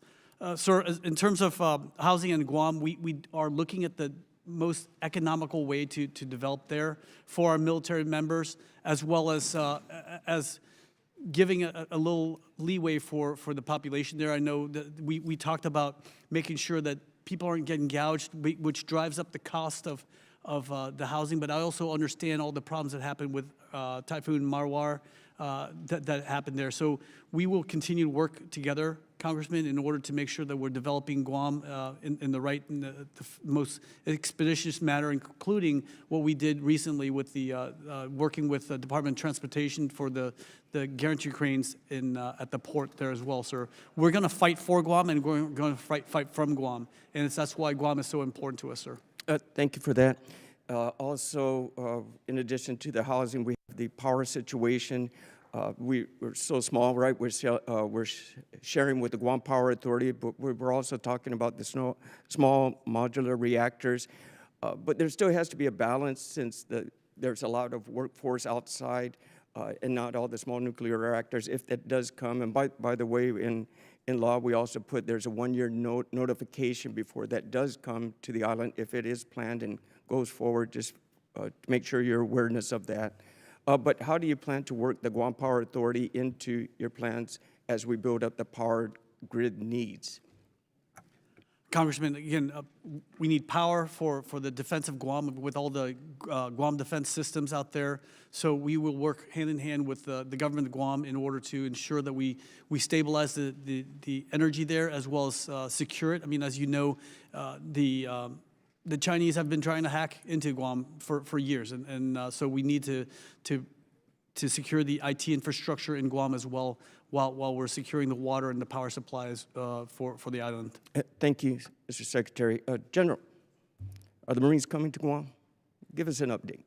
Sir, we are. We are building out Camp Blas, as you know.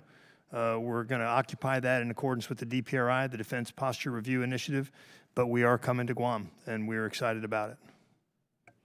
Thank you. Looking forward to coming back to Guam and staying on Guam. Yes, sir. Thank you. Mr. Chair, you back.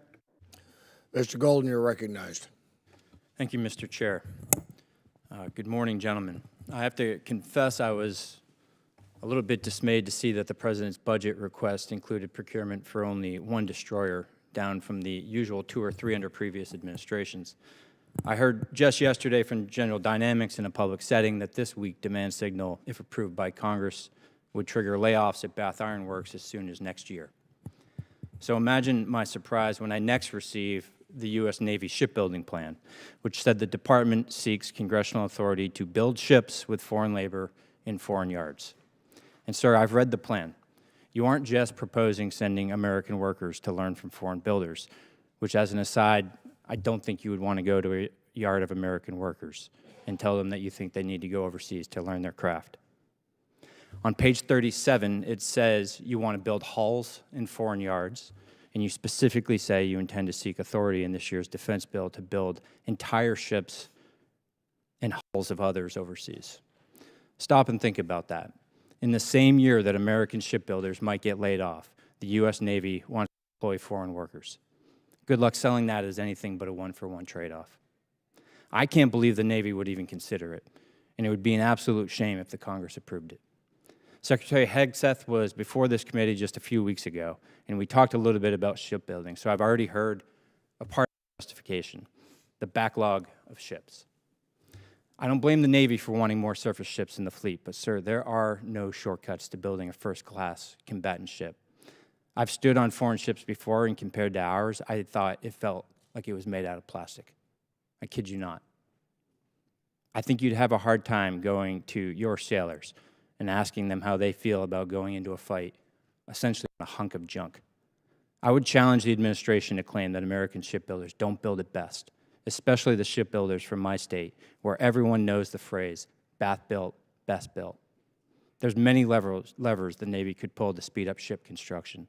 But you know what you absolutely do without, and that's experienced shipbuilders that know how to build it right. Walk the shipyards and talk to the workers, and you will get a sense that the work going on there stands upon the shoulders of generations of shipbuilding knowledge, and the skill set to build top-notch ships at pace just doesn't happen overnight. The country needs to protect this core national security asset, shipbuilders with the knowledge base and skill sets to build our naval fleet. The Navy sees an opportunity to build faster with foreign labor. I see nothing but risk. And given the justifications offered, I just don't see how the juice is worth the squeeze. The backlog is nothing, in my opinion, but a present-day demand signal that incentivizes shipyard investments in both infrastructure and in the American shipbuilder. In the past few years, I have watched Bath Iron Works carry out a recruitment campaign. They've trained young shipbuilders, and they've successfully increased their rate of production year over year coming out of COVID, and they aren't done making progress on that front. But now this proposal would literally pull the rug out from underneath them, and it's not just BIW. This proposal would send work overseas across multiple platforms. This administration has said over and over that it will prioritize American manufacturing. How could those goals possibly square with a request to offshore American fleet production? Every hull that gets sent overseas weakens America's shipbuilders, making it harder for them to maintain the capacity, knowledge, and technical skills necessary to build and maintain the fleet that your sailors are going to go to war in.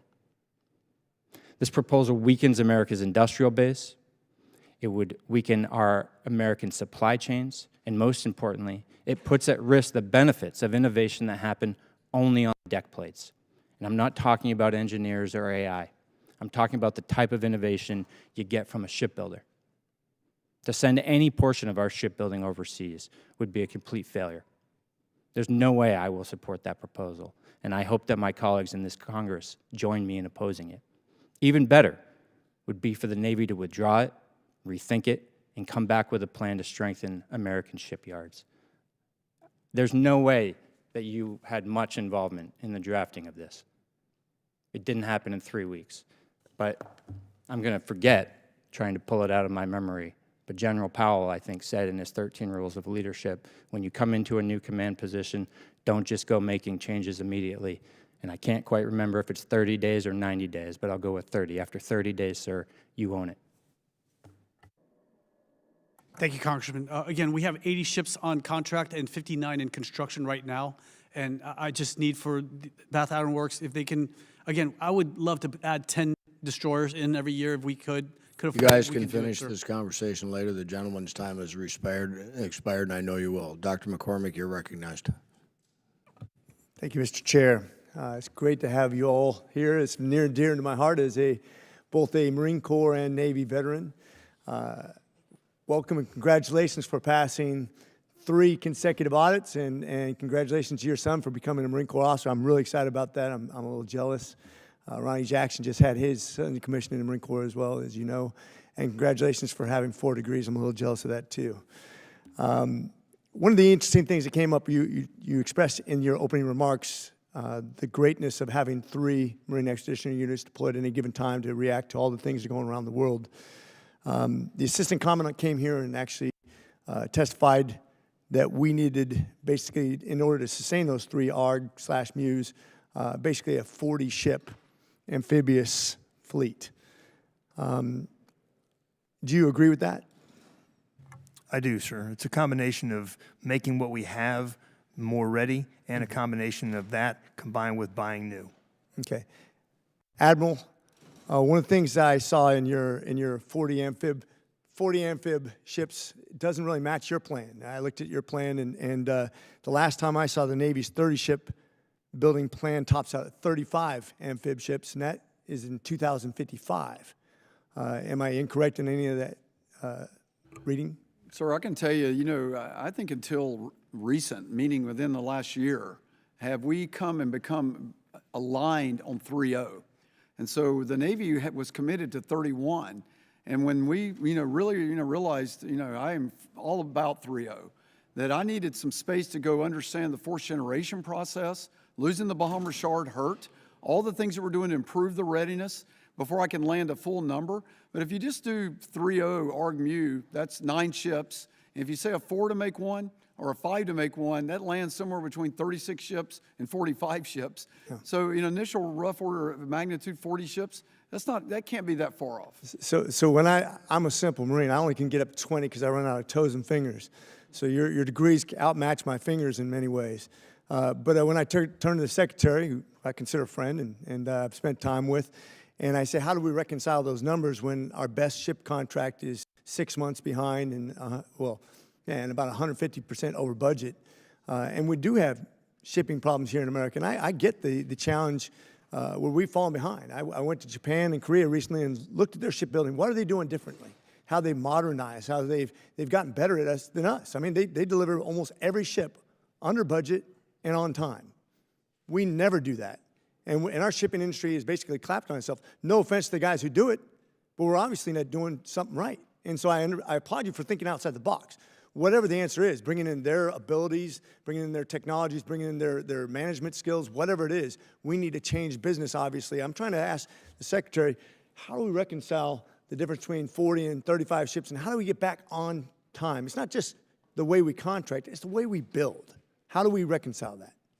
You're absolutely right, Congressman. Again, we put out a 30-year shipbuilding plan, but we have to really be honest and say we need to concentrate in 5, 10, and then change for 15. This is a living document that we need to continually evolve and change based on what the industry can produce. And this is why we need to look at every single lever, every single opportunity to make things better, faster, through AI, through added manufacturing. Things will change a great deal, sir. In 5, 10 years, we're going to get the industry going, and we will crank out these ships, including amphibious ships and destroyers as we need them, sir. I like the positive thought, but I was just looking at the recent fiscal year 27 budget.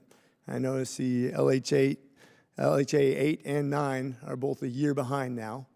And we obviously, that's exactly what we're talking about right now, is an amphibious fleet. And I know the positivity's there, but I'm looking for, I don't care if we have to build ships overseas or whatever, but I want to bring that technology back. I want to bring that know-how back. I want to bring work ethic back. I want to bring all the things back to America that made us the leaders in the world originally. What is the specific plan to get American production back on track? Love our ship workers, but something's broke for sure. That would be more shipyards, Congressman, and more getting the youth to come in. We're looking at 540,000 jobs in order to build all these ships, not just our warships, but also commercial ships. And that's what we need to invigorate, and that's what we need to get in there. That's why I'm so excited. And again, in a few weeks, I will be able to come into your office and tell you, hey, in 24 hours, we're gonna announce this. I look forward to that. Right now, China's outproducing us about 200 to 1 and has about 50 times more ports. That's a problem. Thank you, and with that, I yield.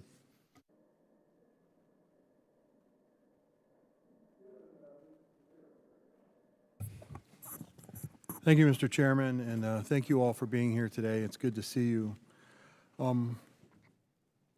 Admiral, when the Secretary was here, Secretary Hegseth here a couple weeks ago. I asked him about the extension of the USS Ford Carrier Strike Group had been extended. And I asked him, which I didn't think was a satisfactory answer that he gave, right?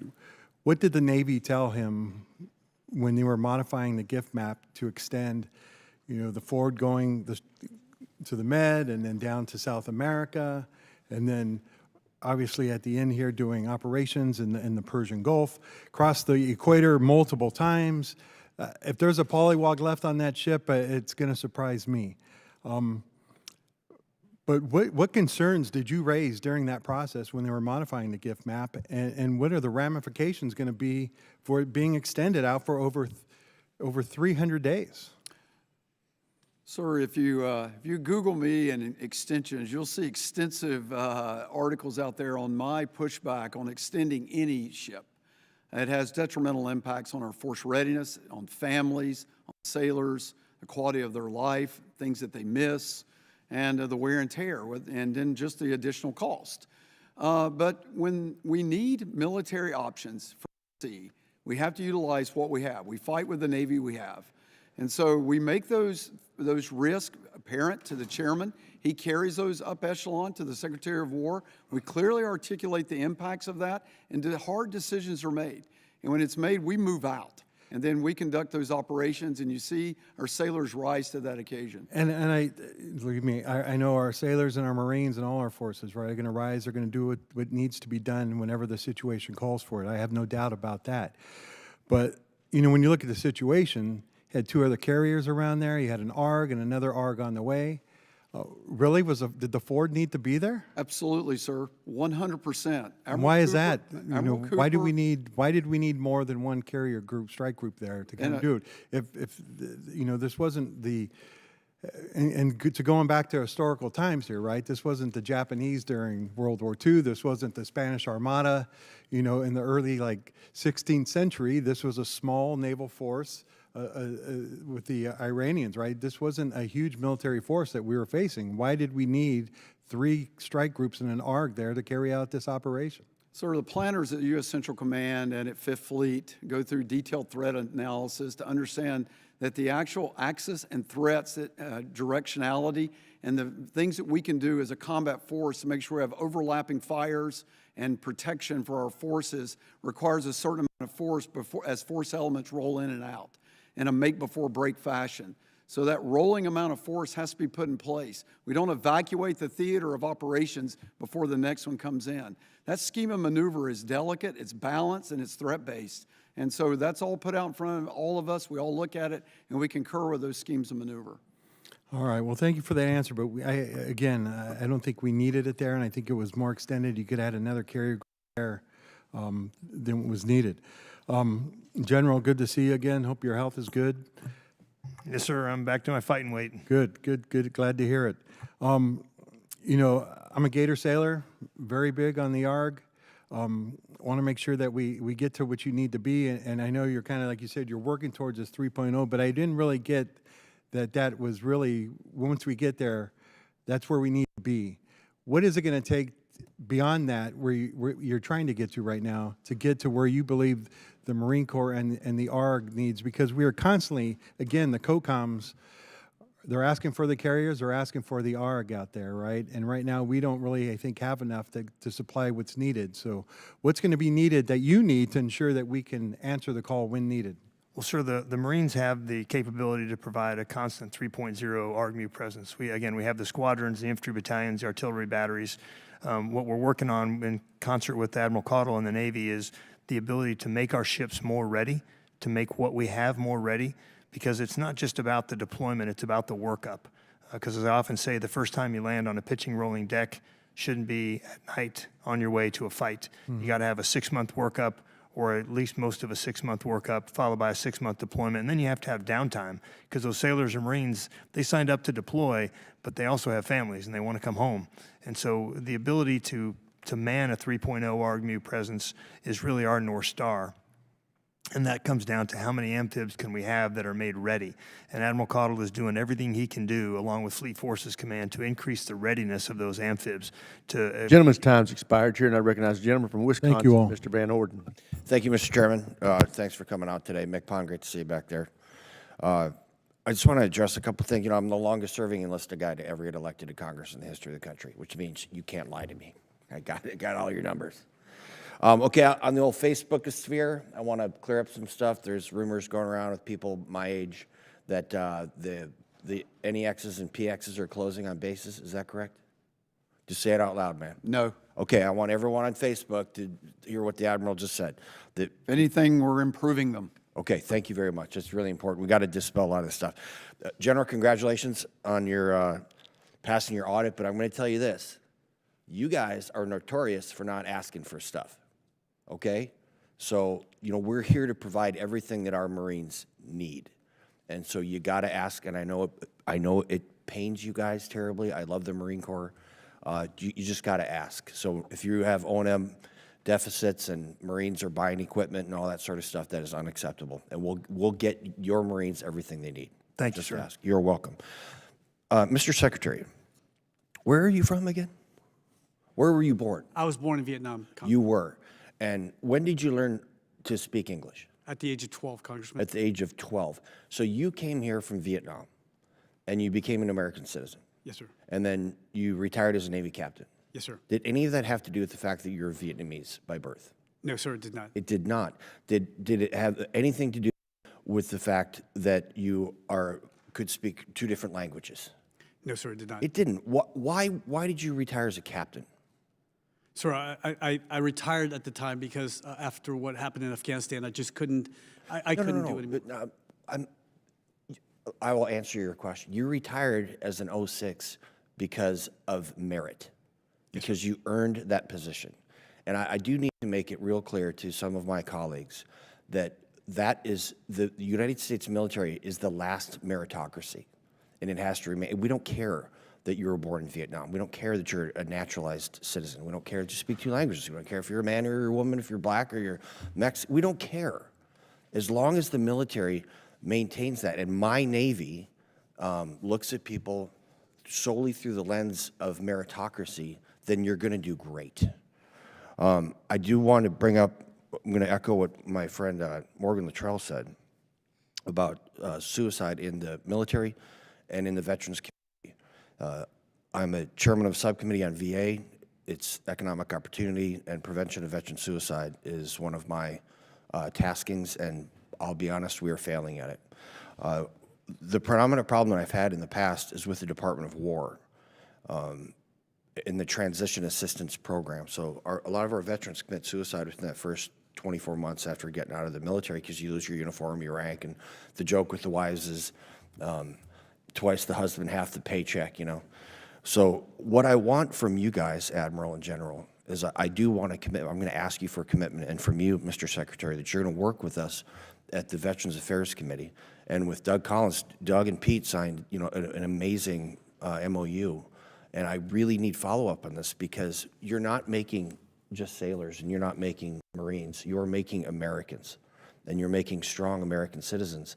And we want to look at someone from the time they join the military, so in recruitment to the grave.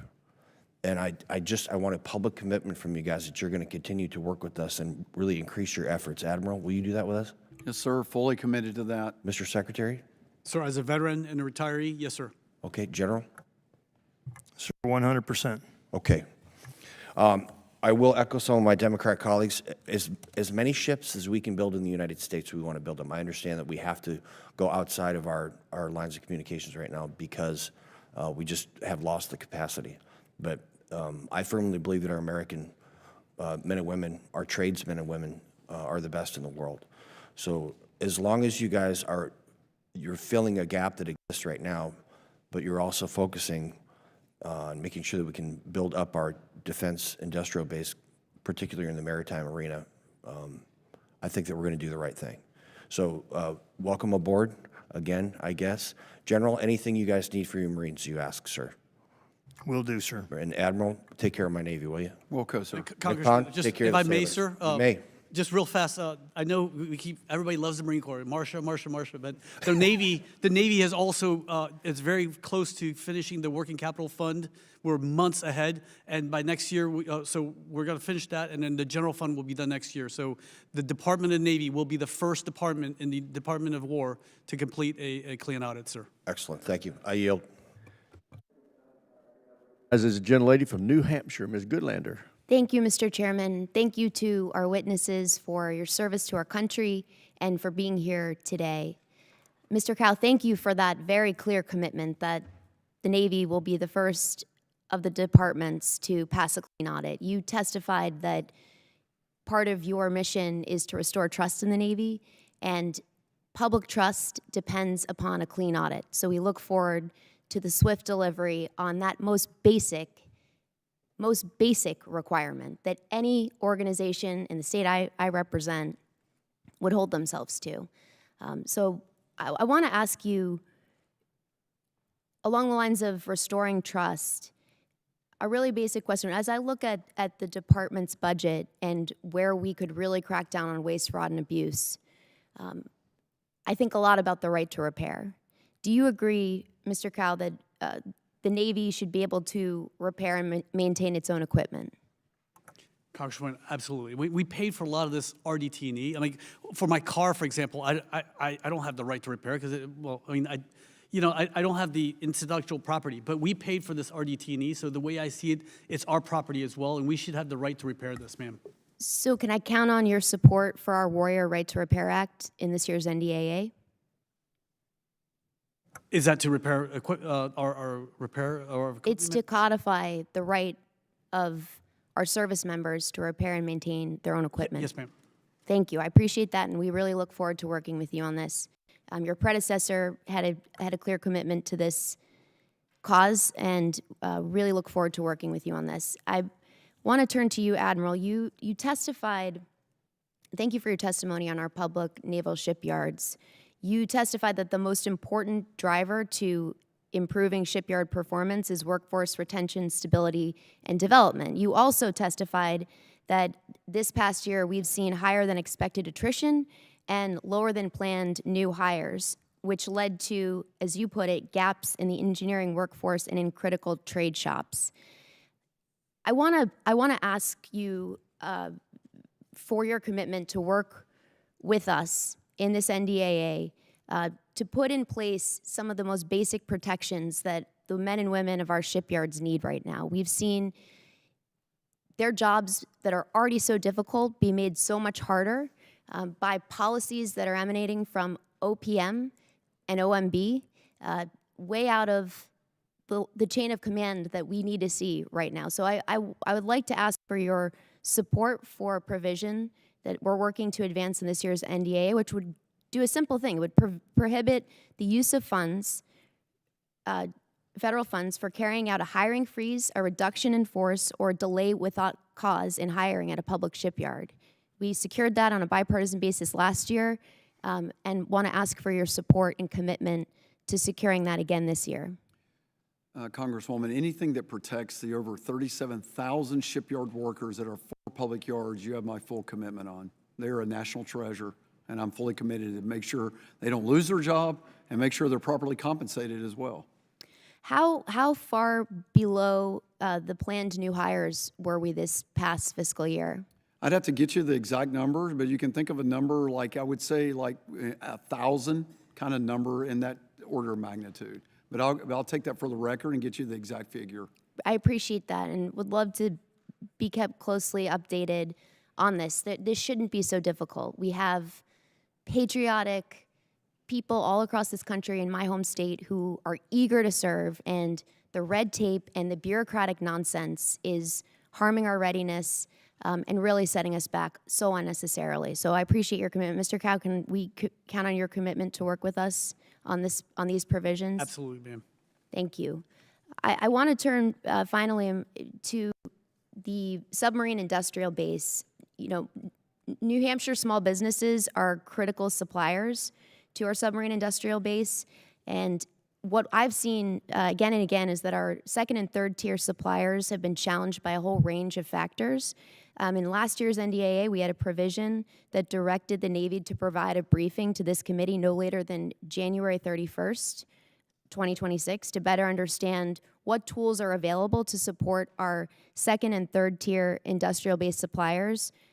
We still haven't received that briefing. Can you commit to us that we'll get that briefing this month? We will work on that as soon as we can, ma'am. Okay. Can we expect before the end of this month? If you mean 2 weeks, I'll have to look at it, ma'am. Gentlelady's time's expired. Chair now recognizes the gentleman from Virginia, Mr. McGuire. Thank you, Mr. Chairman. I'd like to thank our witnesses for being here with us today. I want to start by recognizing the sailors and Marines of the USS Gerald R. Ford Strike Group after a historic... You need to pull that microphone a little bit closer. Thank you, sir. Thank you, Mr. Chairman. I want to start by recognizing the sailors and Marines of the USS Gerald R. Ford Strike Group. After a historic record-setting deployment, they're finally almost home to Virginia. This was a historic trip, and they basically were deployed almost a year because we have atrophied in so many ways. And the CCP, for example, has more submarines. They have more ships, more airplanes, more tanks than us, and which is why this budget is so important. This budget gives our sailors and Marines the resources they need to do the job the nation asks with them without having to stretch the fleet to a breaking point.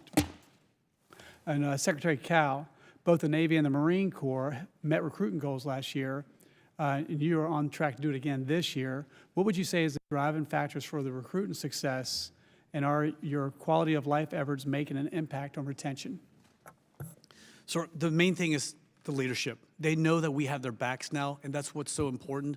Look, our enlisted ranks are the backbone of this military. This is, you can talk about the Chinese fleet all day long, but they don't have what we have. The secret sauce is in our enlisted ranks. That's what drives our military. You can be an E9 in the Chinese Navy, and all you can do is sweep the floor.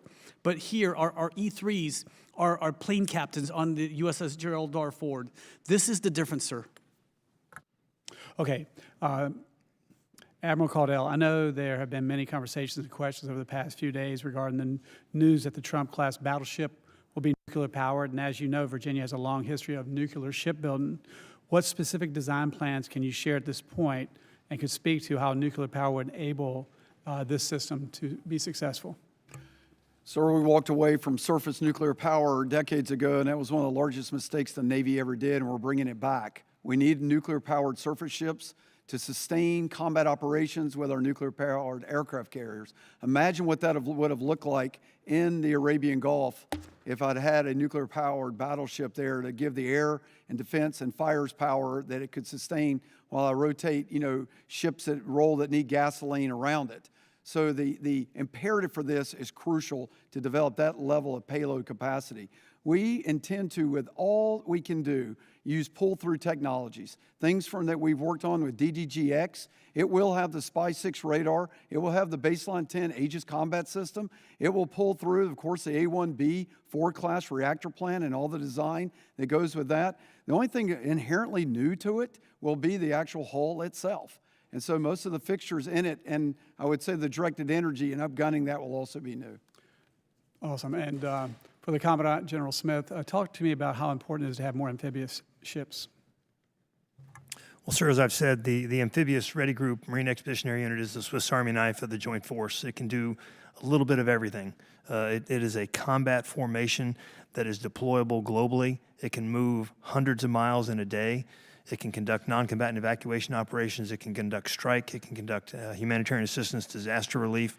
It is the Swiss Army knife of the Joint Force, and it is the second most called for item in the DoD inventory by the combatant commanders. We love the Marine Corps. Hoorah, sir. And by the way, Admiral, really appreciate you and the Secretary and what we're doing to take care of our Navy and our Navy sailors and our Marines.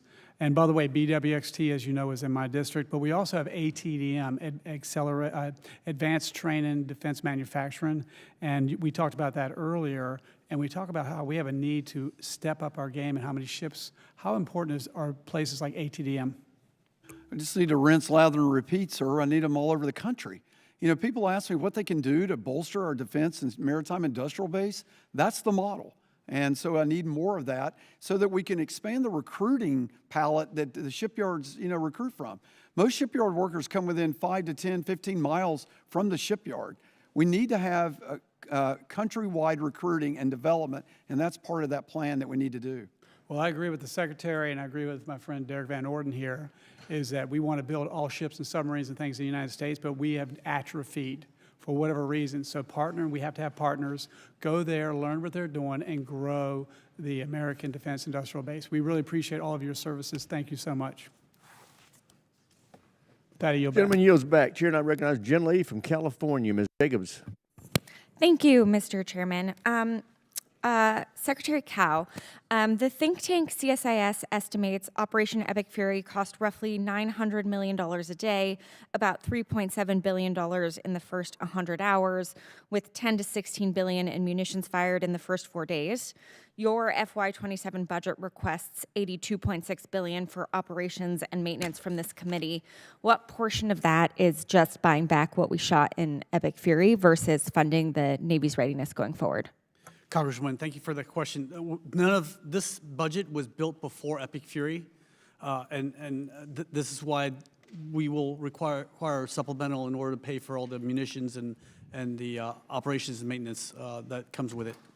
Okay, because, you know, with the fleet already 20,000 sailors short on sea billets, I'm concerned that this $340 billion is not actually going to be what you need in terms of buying the ships, the sailors, the magazine depth to sustain what will likely be a sustained CENTCOM presence for years in the Strait of Hormuz. So can you commit to deliver to this committee the department's current assessment of commercial shipping transit through the Strait under U.S. escort, Iranian acquiescence, or neither, along with the Navy's fourth generation plan for sustaining the presence required through FY27? Congressman, we will provide whatever information you need. Again, this is still an ongoing operation. As of yesterday, they're still launching over 100 one-way attack drones and more than 3 or 4 dozen cruise missiles at us. So the operations are still going on. Even though there's a ceasefire, they're still firing at us, ma'am. Sure. I mean, but the president said it was over, and now you're saying it's ongoing. So you can understand why we, as the committee that's trying to figure out what you're actually going to need some more information from you all. Yes, ma'am, absolutely. But yes, our operations, our kinetic operations have finished. We're just protecting other people, and that's what we're doing with that. The Iranians are still shooting at Allied shipping and just being belligerent, ma'am. Okay. Well, we would like to know what you all in the Navy are going to need to sustain either this U.S. escort presence or this blockade or, whatever we're doing. So please get that to us. General Smith, as you know, I represent San Diego, the largest military community in the country. There are many reports of the strain on our Marine and Navy families across San Diego. We know Marines are trained for accelerated departure. You guys are first out. This is what you train for, but that doesn't make it any easier on the families, and especially with the lack of information on timelines. And, I talked to one family support counselor who described the current situation in San Diego as panic and worry at levels they had not seen in recent years. And honestly, the family members I talked to, they don't know what support systems are available to them while their family members are deployed. What specific resources, family readiness programs, mental health support, chaplain services, etc., are currently funded and active for the families of the 11th MEU? Ma'am, the 11th MEU has family readiness coordinators who are active duty members who support the families who are back home. And then they have a family support network, which is comprised of the spouses who are going to keep a phone tree, so to speak, to keep themselves informed. And then the command has the responsibility to keep those families informed via those coordinators. Okay, well, whatever is happening is not enough. Families are not getting what they need. And I'm glad you brought up the family readiness coordinators. I asked Lieutenant General Bowers this at a military personnel subcommittee last month, but there's been recent news that the Marine Corps is phasing out its civilian personnel and family readiness program. These positions are needed now more than ever. These coordinators work with commanders to provide insight on quality of life for Marines and their families, relay information to spouses.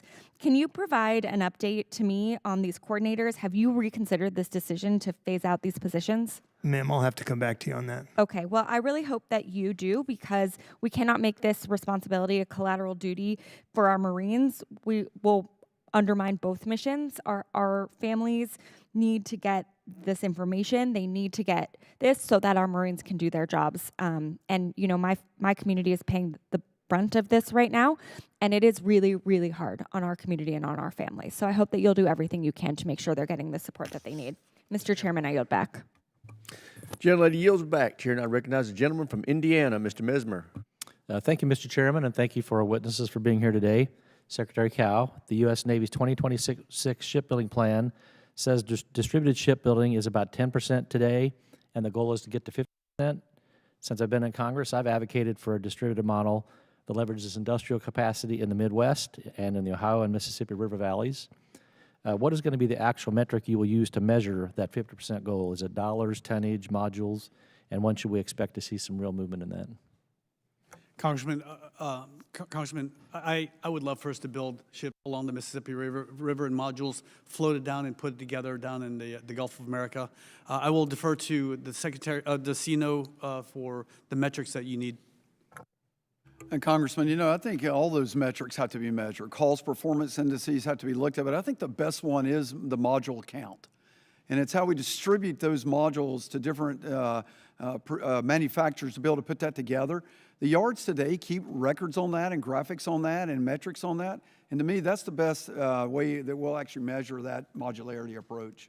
Okay, if we're going to get to 50% of distributed work, how are we going to incentivize the primes to give up the work share that they historically have done in-house or inside to keep their legacy supplier base intact?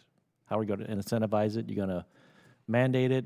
I mean, how are we going to get from where we are today to more modules? Well, you know, that's going to come through collaboration and partnerships, contractual strategies that incentivize, talking about how they, you know, we actually improve refacilitization with additional partners to actually get into the game.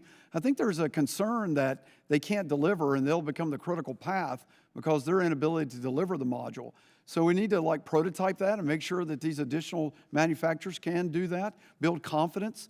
And then when the actual demand signal gets there and the prime yards realize they're actually making more money by this approach, I think it'll solve itself. Okay, very good. Mr. Secretary, your shipbuilding plan says the department accepted proprietary, locked-in, and undervalued its IP rights in ways that degraded organic maintenance. Is part of that reason? Is that part of the reason the Navy still struggles to sustain the legacy Spy-1 radar systems? Congressman, again, Spy-1, a lot of the pieces and parts are no longer constructed. But again, you're right. We need to have the right to repair. We need to be able to get in there. Our sailors are just so talented, and they can fix anything. I've seen this with my own eyes in combat, where if something goes down, they're working all day and all night to get these things up and going. And it's just very difficult to get a contractor out there in the middle while you're getting shot out in the Straits of Hormuz. So, yes, sir, this is why we need to make sure that we have right to repair is very critical. Thank you. Admiral Caudle, is the USS Zumwalt still on track to conduct the first afloat conventional prop strike test in 2027? And what's your realistic timeline for that weapon system to reach initial operation capability? Sir, I think it is on track to do that test, and I think its IOC for that will be probably in the late part of this decade before I would claim that it's fully ready and operational. Okay. Reporting indicates the Navy is considering replacing the Spy-3 radar with a Spy-6. Will this shift create additional schedule or cost risk for CPS fielding and delay the Navy's plan to bring the full Zumwalt class online with a hypersonic capability? Not according to our plan. And so, you know, we're working hard to make sure that that stays out of the critical path for the delivery of Zumwalt's capability. Okay. With only 3 ships in this class, can the Navy realistically meet the Indo-PACOM present requirements for this weapon system, or is the force simply too small to provide persistent operational impact? So we're looking at crewing models for that to make sure that we're doing that right. You can see that it's almost a natural fit to what we did with SSGNs, where we had a blue and gold crew for that. So I'm looking at different models to actually maximize our operational availability of a 3-ship class, to actually keep one on station most of the time, and then rotate changes of command in theater. Okay, thank you. Secretary Cal, the Navy has clearly prioritized low-cost, at-scale hypersonic systems with a $1.6 billion budget request to procure 4,157 MACE missiles. Can you highlight how multi-year procurement acquisitions have made this purchase possible, and how we could be applied to other munitions? You guys allowing us to do multi-year procurement has really opened up the aperture for industry to actually invest into their development, and as well as give them the stable. Gentleman's time's expired, Chair, and I recognize the young lady from Maryland, Ms. Elfreth. Thank you, Mr. Secretary. I think you're hearing the bipartisan nature. I don't think I've been in a committee hearing that is this bipartisan, especially on the shipbuilding front. I'd like to remind everybody that I represent Coast Guard Yard Baltimore, not yours, but they help you on occasion, 130-year yard that sometimes has 3 generations of workers who have been supporting this work. And as we think about easy ecosystems to tap into to meet this demand, I'd like to have that conversation, Mr. Secretary, if you'd be willing to have it in the next few weeks about. Yes, ma'am. I think in a few weeks we will be talking intimately about some of these things. Perfect. Another bipartisan issue you're hearing is this commitment to actually getting to our goal with amphibs. And I know that the budget right now has $6.2 billion for submarines, $7.2 for nuclear shipbuilder productivity, $6.7 for surface ships combined in terms of the industrial base investments. But I'm struggling to find our industrial base investments for amphibs. So where in the budget, Mr. Secretary or Admiral, is the Navy specifically investing to protect amphibious shipbuilding capacity at Ingalls from being displaced from competing interests? Well, I think that's all part of the broader MIB money. So I don't know that Ingalls called out that it's not being part of that. I can get you the detail of what percentage Ingalls itself is getting of that, but they're certainly part of that. They're crucial to this, ma'am. I'd appreciate just that. I think that level of detail will help assuage some of the concern on both sides of the aisle.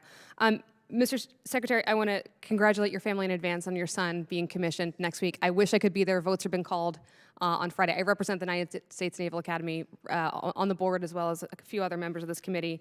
And I'm sure, thank you for being there. The superintendent told me you've spent a lot of time there. You understand, obviously, how incredibly important it is to the nation, but also it's suffering from a vulnerability that a lot of, by nature of Marine and Navy bases being close to water, is suffering from a real challenge, which is flooding. We are fighting right now. I'm going to leave to try to get some extra funding for the Naval Academy, $86 million it needs just to be able to keep classes running on time.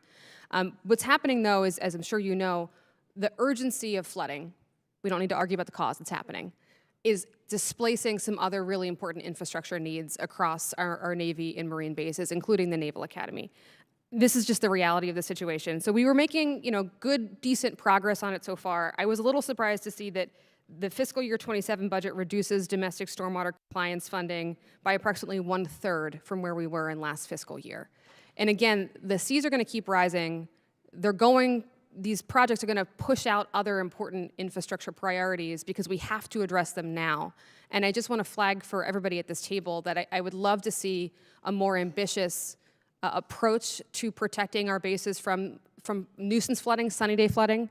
You're going to see at the Naval Academy. I think we need to be a little more aggressive and concerted when it comes to flooding. I do want to move on with my time to an opportunity. That was the challenge, an opportunity. Switching gears entirely, Pax River in Maryland has the largest anechoic chamber in the country. We're very proud of it. I want to thank you all for your investments in it over the years. You probably don't know it's so popular, it has a years-long backlog for testing. I think this is the moment when we're thinking about our capabilities, especially with our adversaries, catching up, that we should think about a second anechoic chamber just to relieve some of the pressure of that testing. I would love to invite you all to come down to Pax River. I know Congressman Hoyer this has been his life's work, to come down and see that anechoic chamber. Can I have time is of the essence, but I understand you're busy. I would love to show you that and try to figure out a way to get that second anechoic chamber built for our warfighters. Yes, ma'am. We'll get down there. You definitely have my commitment to come. If that's in the critical path of holding back things when we need another one, I'll certainly look at it. Okay, I really appreciate it. I think there's a way to get this privately and publicly funded and get the best deal for our warfighters. I have one more question that I'm just going to off the cuff this, because we've been talking about partnering with our allies like Finland and Korea to meet the moment that is required of all of us to get this shipbuilding kickstarted again in this country. If you were sitting on our side of the table, though, I think you heard some skepticism and some intrigue. How do we get you to tie your hands that you're actually going to bring those jobs back to the States? We're going to go overseas, get that, training, but we need to bring that capability back so we can expand our own industrial base. How would you tie your own hands? Ma'am, again, we're Americans and we need to build things in America as much as possible. But right now, even at the ATS, the auxiliary tug salvage, it's been on. We've had a need for this since 2016. It's still not built yet. I mean, that's a salvage ship. I mean, it's a tugboat, really, a large tugboat, and that's why we need to look at every single aspect. Gentlelady's time's expired, Chair, and I recognize the gentlelady from South Carolina, Ms. Mace. Thank you, Mr. Chairman, and thank you to our witnesses for being here today. South Carolina's low country is home to critical marine and naval assets. Joint Base Charleston hosts essential naval tenant commands, including the Naval Nuclear Power Training Command and Training Unit Charleston and the Naval Information Warfare Center Atlantic. We've been making Marines at Parris Island since 1915, and just up the road at the Marine Corps Air Station Beaufort hosts and trains active duty F-35 and FA-18 Hornet squadrons. When we hear them flying overhead, we say it's the sound of freedom in South Carolina. Our community is incredibly supportive of our servicemen and servicewomen and proud to play such an important role in our national defense, and there is still room to grow. So my first question today is for General Smith. As part of the Barracks 2030 initiatives, what improvements can we see to recruit barracks at Parris Island? Ma'am, that is one of my highest priorities, is getting those recruit barracks up to snuff, because frankly, they're not. We still have to maintain open squad bays. That's who we are. That's how we make Marines. But we have to improve the quality of those barracks because they are getting ancient. Are we making progress on it? We are, ma'am, but we're never making fast enough progress. As you know, the workforce in the coastal Carolinas is really the challenge. It's about making sure that they can be guaranteed steady, predictable work for years to come, so they don't go to work for the auto industry or go to work somewhere else, because once you lose that workforce, you don't. And any idea, like timeline you think, or how long this will take? Ma'am, it's going to be multiple years. And General Smith, can you speak to the importance of funding the completion costs of new aircraft maintenance hangars at MCAS Beaufort? Oh, yes, ma'am. Marine Corps Air Station Beaufort is our hub. Those maintenance hangars are absolutely required for our F-35s. Do you have enough funding for them? We do, ma'am. We can always use more, but we do have enough funding right now to make those maintenance hangars a reality. But again, it comes down to who can build those maintenance hangars, on what schedule can they build them, because those maintenance hangars, otherwise. Are you struggling with finding the right employees and right contractors to do that work? Because those F-35s, if they're sitting out in the sun, they're degrading. They need to be inside of a maintenance hangar to be able to do it. Or the rain, right? Yes, ma'am, or in the Right. rain. So. Okay. In fiscal year 26, Congress allocated the first tranche of funding for the nuclear power training facility simulation expansion at Joint Base Charleston. So, Admiral Caudle, can you speak to the status of this and the impact this will have on readiness and personnel and the personnel pipeline? I can't give you where it is on the timeline, so I can take that for the record, but I can certainly tell you how vital it is. I mean, it's crucial to generating our nuclear propulsion students, and it's a critical path for us fielding our submarines and our aircraft carriers. So it's much appreciated, and it's inherent to the nuclear power pipeline training. But where that project is, I can get you the data. Well, they're very excited about it down there. So over the last several years under the DHA model, we've seen Beaufort Naval Hospital transition from an inpatient treatment facility to an ambulatory care center. This has resulted in many recruits and Marines being referred out to into the community, potentially leading to delays in care and a strain on the community health system. General Smith, how has this service change impacted, how has it impacted the timely treatment of recruits at Parris Island and Marines at MCAS Beaufort? Well, ma'am, anytime, and especially in recruit training, anytime you have to send a recruit off of the depot to get care, you're exceeding or you're increasing the time they're spending away from training, and you're increasing the time it takes to build and make a Marine. So we obviously are in favor of having things onboarded onto our bases, but we also recognize that there's a limited number of physicians and nurses in the Naval Medical Corps, and we're struggling mightily to make sure we recruit enough of them and retain them, frankly. And then Acting Secretary Chow, given the need for the timely access to care for our recruits and Marines and the needs of the service, what do you believe the future of Beaufort Naval Hospital should or will look like? Congresswoman, again, down in Parris Island, my dear friend Brigadier General Williamson has done a great deal to make sure our recruits go down there, get the proper medical care. And going back to also housing, it's not just about the barracks for our Marines, but also the instructors. We can't have them living, an hour out where they can't afford it, and drive in every day, because they're really on call 24 hours a day. And that's what General Williamson has done so hard. He's worked so hard to partner with the privatized housing partners in order to provide good housing for our instructors as well. We are the fastest growing state in the country, and therefore the cost of housing has risen exponentially over the years. So thank you, gentlemen, for your testimony today. And I yield back. Gentlelady yields back. Chair, and I recognize the gentleman from Virginia, Mr. Bindeman. Thank you, Chairman. Thank you to our witnesses here.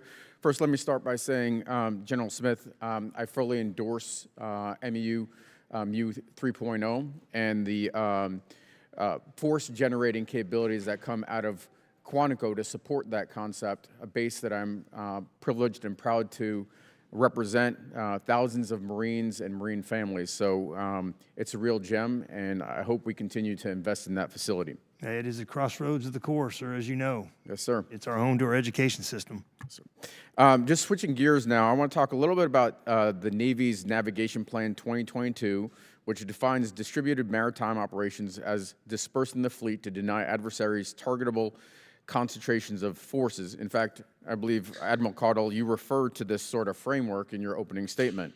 Does DMO remain operative doctrine, or has the department abandoned it? No, it remains operative. You know, it's the Navy's way to say expand and maneuver this part of the joint warfighting concept. Thank you. It underwrites the way we do business. Thank you.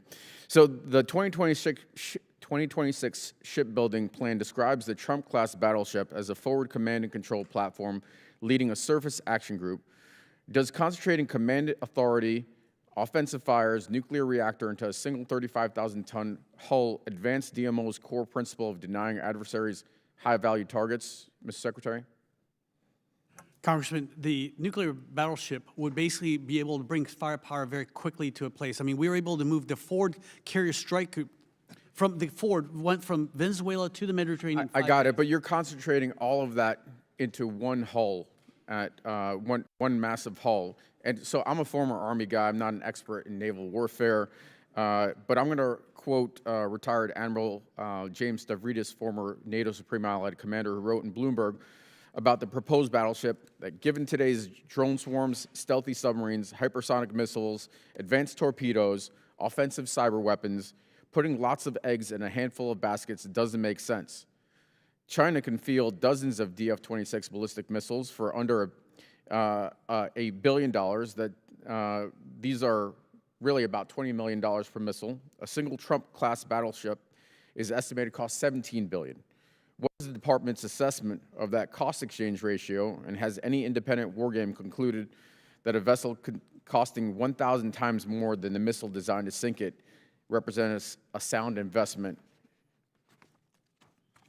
Congressman, we talk about these hypersonics and all the missiles that can sink it, but the ship is going over 1 nautical mile a minute. There's no hypersonic that can change course that quickly, and this is why we need this a large. Have there been we've had this requirement? Have there been for years. studies that have determined yes, that? Sir. We've had requirements again since in that I was case. in OPNAV. I would love to see that, because I and I'm sure others are skeptical of making a mass investment in a system that is literally 1,000 times more expensive than the missiles designed to sink it. So I would love to see that work being done. Now, the survivability here rests on lasers, railguns, and interceptors that don't exist yet. Is that correct? Congressman, it's still, the ship as it is right now can defend itself. I mean, it's got 200 VLS cells. Do we have everything from rail guns? Do we have rail guns that are actually functional right now? Lasers and other. That's for future, Congressman. That's Right now, future. the ship as it is has 200 VLS cells that goes Let me from ask you a everything question. ESSM Block 2 to SM6 and SM3. Since we're talking about the president has demanded delivery by 2028. The current plan shows an order placed in 2036. Are you committing to deliver the battleship by 2028, or what is the delivery timeframe here? Sir, I think that it's realistic that that's a mid-2030 delivery since we've made it nuclear. And yes, there are rail guns in existence. It's a linear motor. There's no physics complexity there. And to scale that on the battleship is long overdue. I can send a 50-pound projectile 500 miles from it at multiple repetitive rates. The asymmetric capability of that battleship is unmatched. And if I don't protect the units, nothing across the joint force works, including B-21 or anything else. So counter-targeting is essential to all survivability of all elements of the joint force. So this is my concern, Admiral and Secretary, is that this is a aesthetics or a project for the president that does not meet the current threat environment that we've seen in the Black Sea and repeatedly. And I'll give you one pitch, is that if you're going to develop these capabilities, come see what's available in Dahlgren, because that is where a tremendous amount of the Navy's R&D, and so if these systems are going to come in place, it's going to come from Dahlgren. Thank you. Mr. Bacon, you're recognized. Thank you. I appreciate all three of you being here. I was thinking those two up there were going to go ahead of me, but I'm ready. Admiral Caudle, could you tell us a little bit about the USS Ford deployment? I understand it was out for 10 or 11 months. Could you just take a little time to brag on the crew and how? Sir, thank you for that. You know, it is an incredible record-breaking deployment. It hasn't been that long since the Vietnam War. That's a backhanded compliment to the Navy. On one side, I wish I had more capacity to fly additional strike groups into theater. But on the other hand, the durability and the way we construct our ships actually shows what can be done with that new class.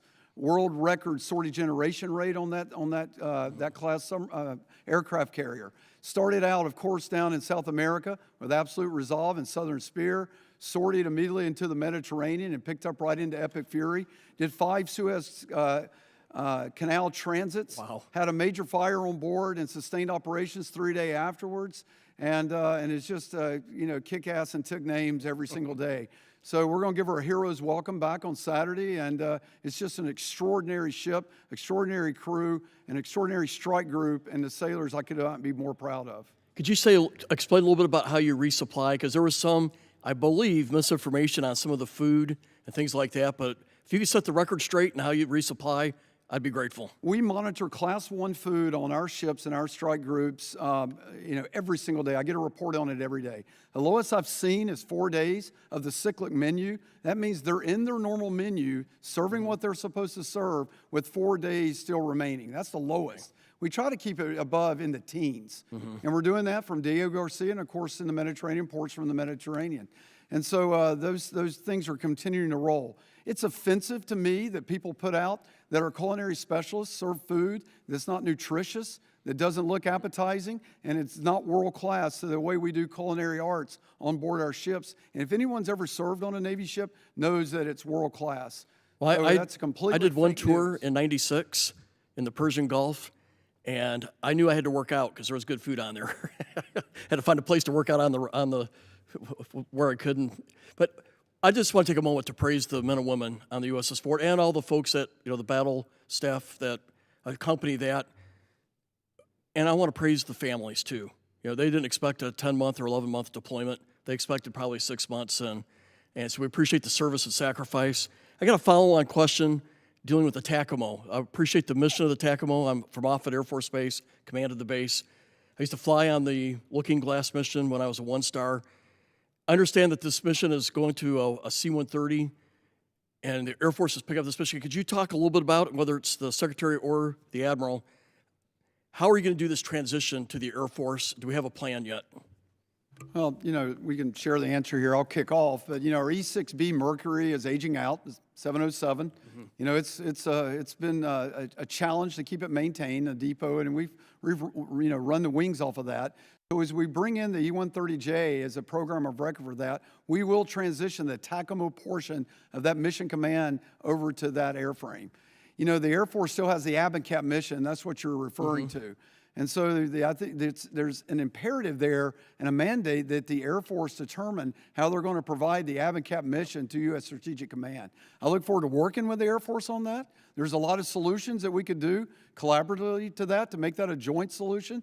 And so I can be part of that discussion. For the record, we have weapons that can hit us in 15 minutes, and there's future technology that's even worse.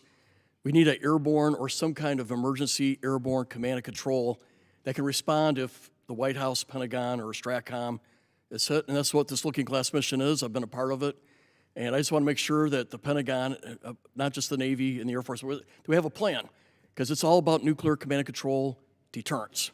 There. One last question with my remaining 50 seconds.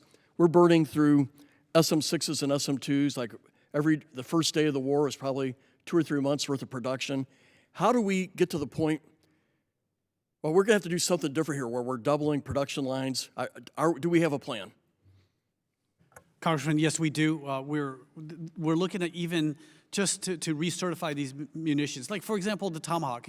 Look, I grew up poor. Things don't just expire, right? Just because the contractor said it does.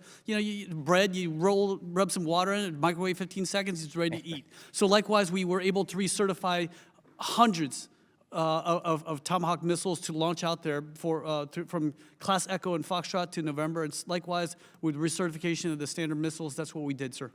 We need to double production, I believe, and we've got to have a budget to do it. With that, I yield back. Thank you. Mr. Bell, you're recognized. Thank you, Mr. Chair. Thank you to the witnesses for being here today. Secretary Cow, last week I sent you a bipartisan, bicameral letter regarding the effort to relocate the Missouri Army, National Guard, Marine Corps Reserves, and Navy Reserve units currently located on 34 acres of property at St. Louis Lambert International Airport. The current facilities are outdated and need to be replaced with modernized long-term facilities. At the same time, these units must be relocated in order for Lambert to move forward with its multi-billion-dollar modernization and expansion project. In return, Lambert has identified a new larger parcel of land to serve as the permanent long-term location for the Guard and Marine Corps units, while the Missouri National Guard has identified historic buildings at Jefferson Barracks Air National Guard Station that can be renovated to support the Navy Reserve mission. Interim facilities would be used until those permanent locations are completed. The Missouri Army National Guard and Marine Corps Reserve have already expressed support for the temporary relocation proposal, including the use of interim facilities in North St. Louis. However, the Navy Reserve has not yet agreed to move forward with the temporary relocation plan, despite the significant economic and infrastructure implications associated with delaying the Lambert expansion project. Therefore, the proposal cannot move forward. This is not simply an airport issue. This project represents one of the largest economic development and modernization efforts in the St. Louis region, and delays could have major downstream impacts on construction timelines, regional growth, and future investment. The St. Louis region is a center of innovation, a major defense and manufacturing hub, and plays a critical role in strengthening our national security. St. Louis has shown that we are a reliable partner, and we are asking that you all be a reliable partner in return. So today I'm asking you to personally look into the issue and work with the Navy Reserve to understand the necessity and urgency of this temporary relocation. And will you commit to having your staff work with my office and local stakeholders to help resolve the current stalemate and move this project forward? Congressman, we will answer your letter, and we will work with you, sir. Thank you. And then, Secretary Cow, the Navy's FAXX program will play a critical role in maintaining carrier air wing superiority against increasingly advanced threats in the Indo-Pacific. Given its importance, how is the Navy coordinating with the Air Force on sixth-generation fighter development to ensure interoperability where appropriate while avoiding unnecessary duplication and inefficiencies between FAXX and NGAD efforts? Congressman, thank you for that question. This is why we're having the Undersecretary of War for Acquisition Sustainment be kind of the arbitrator, make sure we're not making the same mistakes, just learning from the Air Force what they're doing.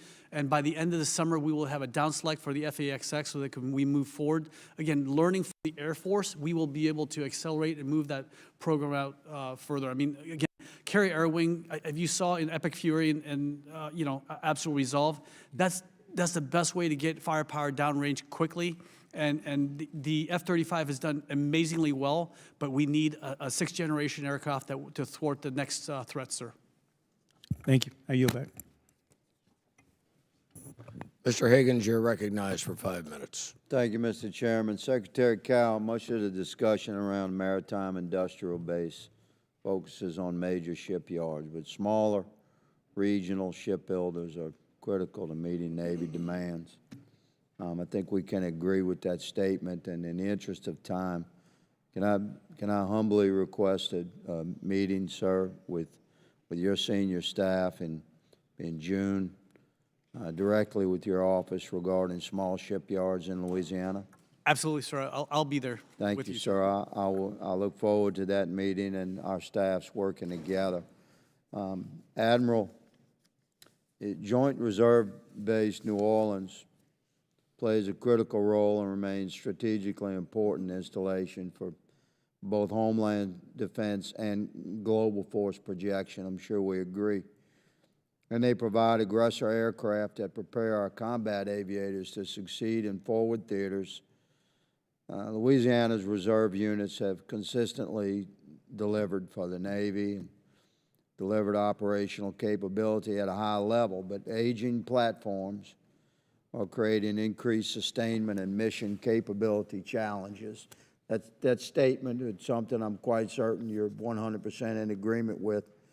And we can agree that there's a great deal of importance in readiness, pilot retention, and maintaining surge capacity in the reserve component. And I commend the Navy for addressing these challenges and for addressing fighter recapitalization efforts, such as transitioning from the legacy F-5 aircraft to the newer FA-18 platforms at Joint Reserve Base New Orleans. However, there was a but coming, right?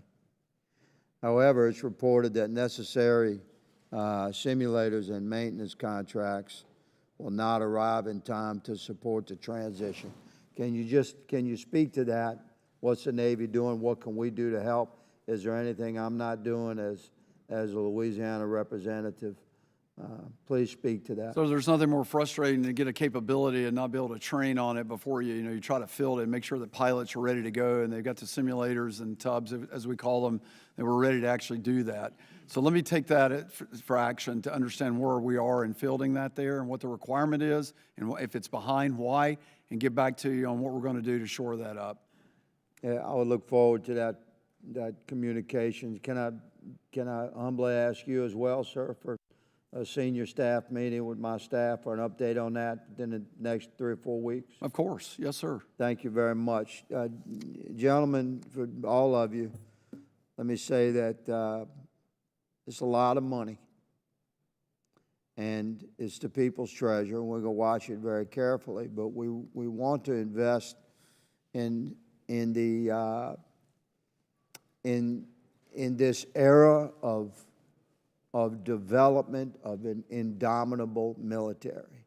And none of us up here who question the professionalism and the intentions of your request, but we're going to have to look at every dollar very carefully.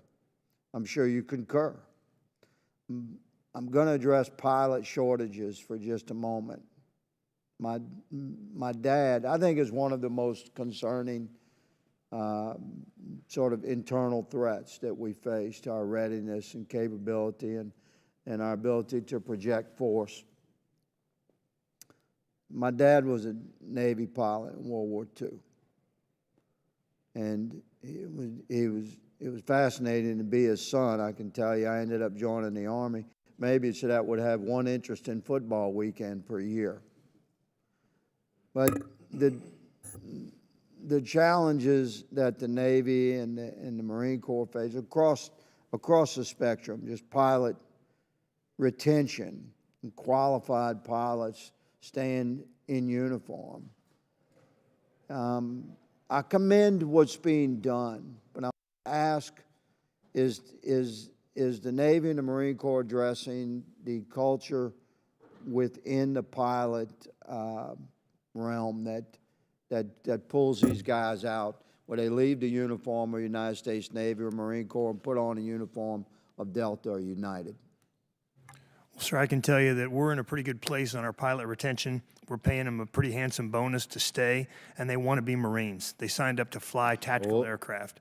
That's what I like to hear. But there is a draw by the commercial industry to pull them away, paying them an exorbitant salary, and so we're Gentleman's always time is struggling. expired. Thank you, gentlemen. Thank you, Mr. Chairman. Mr. Sorensen, you're recognized for 5 minutes. Thank you, Mr. Chairman. I'd like to welcome Secretary Cow, Admiral Caudle, and General Smith for being here in committee. I am honored to be the only professional meteorologist serving in the Congress. Before the people elected me to serve them, I served in a different way as a broadcast meteorologist, telling the moms and dads when to go in the basement for a tornado or when to stay off the roads for a blizzard. But that job set me up to be able to do this job today. I would never have been successful in my previous career if I didn't have the weather modeling data that was accurate. Here on the Armed Services Committee, I now look at weather through a national security lens. I'll never forget the chance that I had meeting sailors in Norfolk, Virginia on the USS Abraham Lincoln in 2017. Navy meteorologists who were forecasting not tornadoes and blizzards, but rather keeping our warfighters safe by keeping the most important Americans away from the worst storms. So in your witness statement, Admiral Caudle, you mentioned that the Navy has surpassed its recruiting goal. Can you share whether you surpassed your recruiting goal for the Navy weather enterprise, including meteorology, oceanography, and orographer mates? Sir, they're not on my radar that we're behind there, so I'm assuming that we're on plan. I can go look at those exact numbers, but I can guarantee you that no one values it more than me. And across the whole spectrum, it is part of our warfighting apparatus. It's so much more than just weather, as you know. Right. It's about the ocean, it's about space, it's about precision navigation and precise navigation timing. So all of this is all tied into that career field. So you have my commitment to make sure if I'm deficient there, I will get back to you on those numbers. Because there's so much that we don't yet know. There are so many discoveries that we're going to need scientists and folks to advance our understanding of meteorology. I fought hard to ensure that the DoD reversed its decision last year to cut critical satellite weather data to NOAA. Degradation in NOAA's data makes forecasting more difficult, and that directly hurts our military readiness. The Naval Meteorology and Oceanography Command relies on NOAA data, and our warfighters rely on both the Navy and NOAA to execute missions safely. To my next question, to the Admiral and also to Secretary Cow, can you speak briefly about the importance of METOC and how the Navy partners with NOAA to ensure vital forecasting for our troops? Well, I mean, it goes to safety of ship, it goes to planned operations, it goes to when we replenish our ships, it goes to modeling acoustic data for sound velocity profiles, it goes for how our weapons perform, it goes to how we do intelligence, surveillance and reconnaissance. It's inherently, because it's part of the Earth, it goes again, how we do P&T. All of that's tied into the METOC portfolio. So I value it greatly. The command there, at Stennis, I value greatly, and how it actually, we actually field that and build those communities of practice in the NAV I4 community of practice is part of something I hold very dear. Thank you, Admiral. And Congressman, every year at the United States Naval Academy, there's a handful of billets for the meteorology and oceanography majors. So it's a very coveted ability for them to compete for that billet, those 5 billets, to go into that specialty field. And like the Admiral said, I mean, everything revolves around the weather. I mean, we don't want an amphibious landing. Again, unfortunately, history has shown what happens when you don't guess where the tide changes are. And also, we can't lose ships that are sailing into harm's way also. I mean, we need to avoid ships. We do sorties all the time, and that's thanks to the meteorology community, sir. And we can't just use what we have learned in the past. How important is it that we do focus on how our climate is changing? Sir, we know always need, the climate's always changing. I mean, it's constantly changing, and again, that's why we need meteorologists to tell us where to go and when the best time to strike is. I mean, again, in special operations, we need to make sure that we're not doing during full moon and during a major storm, and so we need to be able to insert our people in quickly and safely. Sir, I would just add one additional thing. I normally don't jump back in like this, but it's also very important for unmanned. And so, you know, our unmanned autonomous vehicles out there, UAVs, and understand the weather they're incurring and modeling that and knowing how to employ them effectively. So it's inherently tied to unmanned. Last question to Mr. Secretary. How closely do you work with NOAA to make sure that we're working together?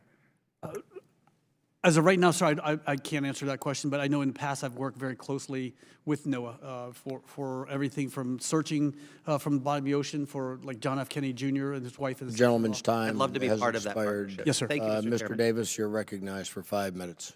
Thank you so much, Mr. Chair, and to the ranking member and to the witnesses who are here today. Marine Corps Air Station Cherry Point continues to reach new heights. For the second year in a row, the installation earned distinction as the Marine Corps Air Station of the Year, and we indeed are proud of that, General Smith.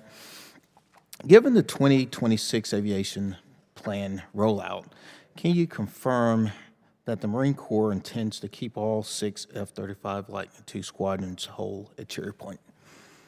Sir, we do. Okay, thank you so much. Shifting gears, I've heard from so many in Eastern North Carolina, which this has been a topic that's been ongoing for years, and that's the victims of toxic water contamination at Camp Lejeune.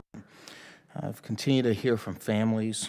The Wilson family have shared their story, how it impacts the entire family, and literally we've seen people who've already now died. Acting Secretary Caudle, 2,635 lawsuits have been filed with the U.S. District Court of the Eastern District of North Carolina, and only 400 settlements have gone through. What is the department's plan of action? And that may include any interagency cooperation with DOJ. Would love to hear from you in terms of what's the plan for these families. Well, again, sir, you mentioned these are ongoing litigations, and I can't talk about this, but we're always committed to take care of our sailors and Marines and their families, sir. And shifting gears once again, Newport News Shipbuilding, we have over 1,000 North Carolinians that are going to the shipyard, and I'm pleased with the work that's taking place there. Let me ask both Acting Secretary Caudle and Admiral Caudle, what are the primary bottlenecks that you see specifically with ramping up the production of American-made parts for our nuclear-powered submarines and the next generation vessels to prepare for a potential Indo-Pacific conflict? Congressman, thank you for that. The supply is not 100% the issue. It's just the manufacturer, the large companies are not telling the small manufacturers what or the supply chain what they need, and this is why it was so important for this body to allow us to have multi-year procurement, so they can tell the suppliers, hey, we're going to need this because we're going to build one LPD every year. These are exactly what we need, but I'll defer to Admiral Caudle also. Well, first of all, just say go Wolfpack and go Tar Heels, just to get that on the record. But the 1,000, North Carolinians heading to Huntington Ingalls Newport News Shipbuilding is exactly what right looks like. And so it is the flow of this workforce at that level from all the surrounding states into that maritime industrial kind of epicenter there in Virginia is what we need to keep the right talent, the right retention, and right recruiting, all that on track. You know, it's a massive question what you've asked, but we've got a lot of single vendor lock going on out there. We've got a lot of long lead time material challenges. We've got a lot of upgrades that need to be done on the yards. And so it's a big question. But I would just tell you, and I'd be happy to come and talk to you personally about it, but at the heart of it, it is all about the workforce. It's about turning wrenches, putting bead wells down, and planning and executing the maintenance on time and on schedule. Well, let me say, Admiral, go Wolfpack, go Tar Heels, and we really appreciate your service to our country, and same thing to our Secretary and to the General Smith. Thank you, and God bless for the work that you're doing. Dr. Conaway, you're recognized for 5 minutes. Thank you, Mr. Chairman, and thank you, witnesses, for presenting yourself to us today. Before getting to my prepared remarks and question, Secretary Cal, you mentioned, and let me set up just a little bit. We've heard from the administration that the Iranian ability to project force has been decimated. They can't fire any missiles. They are 90% attrited. They're flat on their back. I heard you say in your remarks that, and you might have misspoken, and so I want clarification. Have the Iranians been firing at American assets, or are they firing at other countries in the region, or both? Because it comes to this question of whether and when Congress is going to speak on this war. It's Congress's authority to declare war. And so I'm just curious whether or not the Iranians are firing at U.S. assets in that region. Congressman, after we stopped the hostilities and we were talking to them for peace negotiations, again, they have a lack of command control right now. No one really knows who's in charge over there, and so you have these onesies and twosies go out and they're launching. They dug out from their rebels and they pulled out a couple of missiles and they shoot at these merchant ships that are coming by. And that's why our ships are protecting those ships as well. I mean, there's always. So I mean, I'm sorry, sir.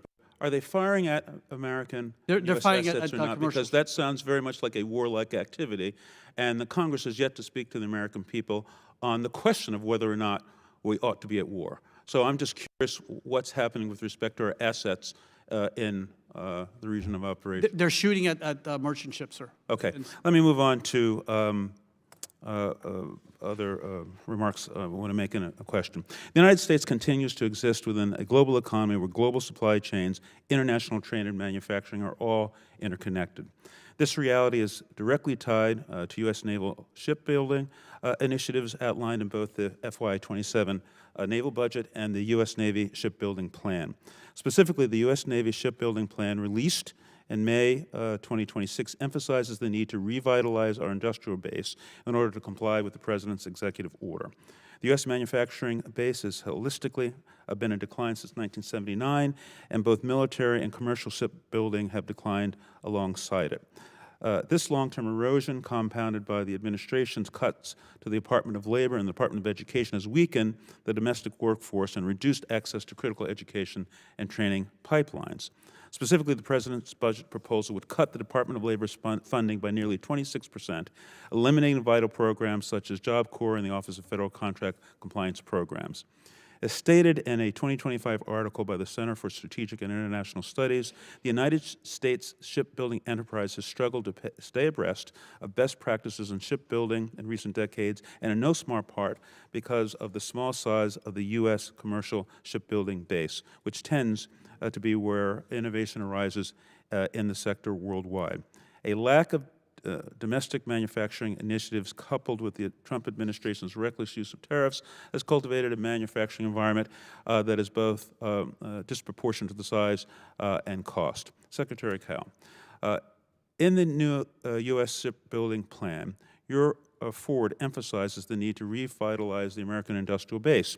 What are your priority initiatives to help build the capacity and capability of both the domestic shipbuilding industry and vendors that support them. And I certainly want to echo the comments that my colleagues have made about how important it is that while we might borrow technology, copy it, use it here, that our ships and other warfighting material be made here in the United States. So I appreciate your answer to my question, sir. Congressman, I know this is very important to you, and it's very important to everybody in this room also to build ships. We need 540,000 Americans to roll up their sleeves and work right now, and this is what we're trying to do.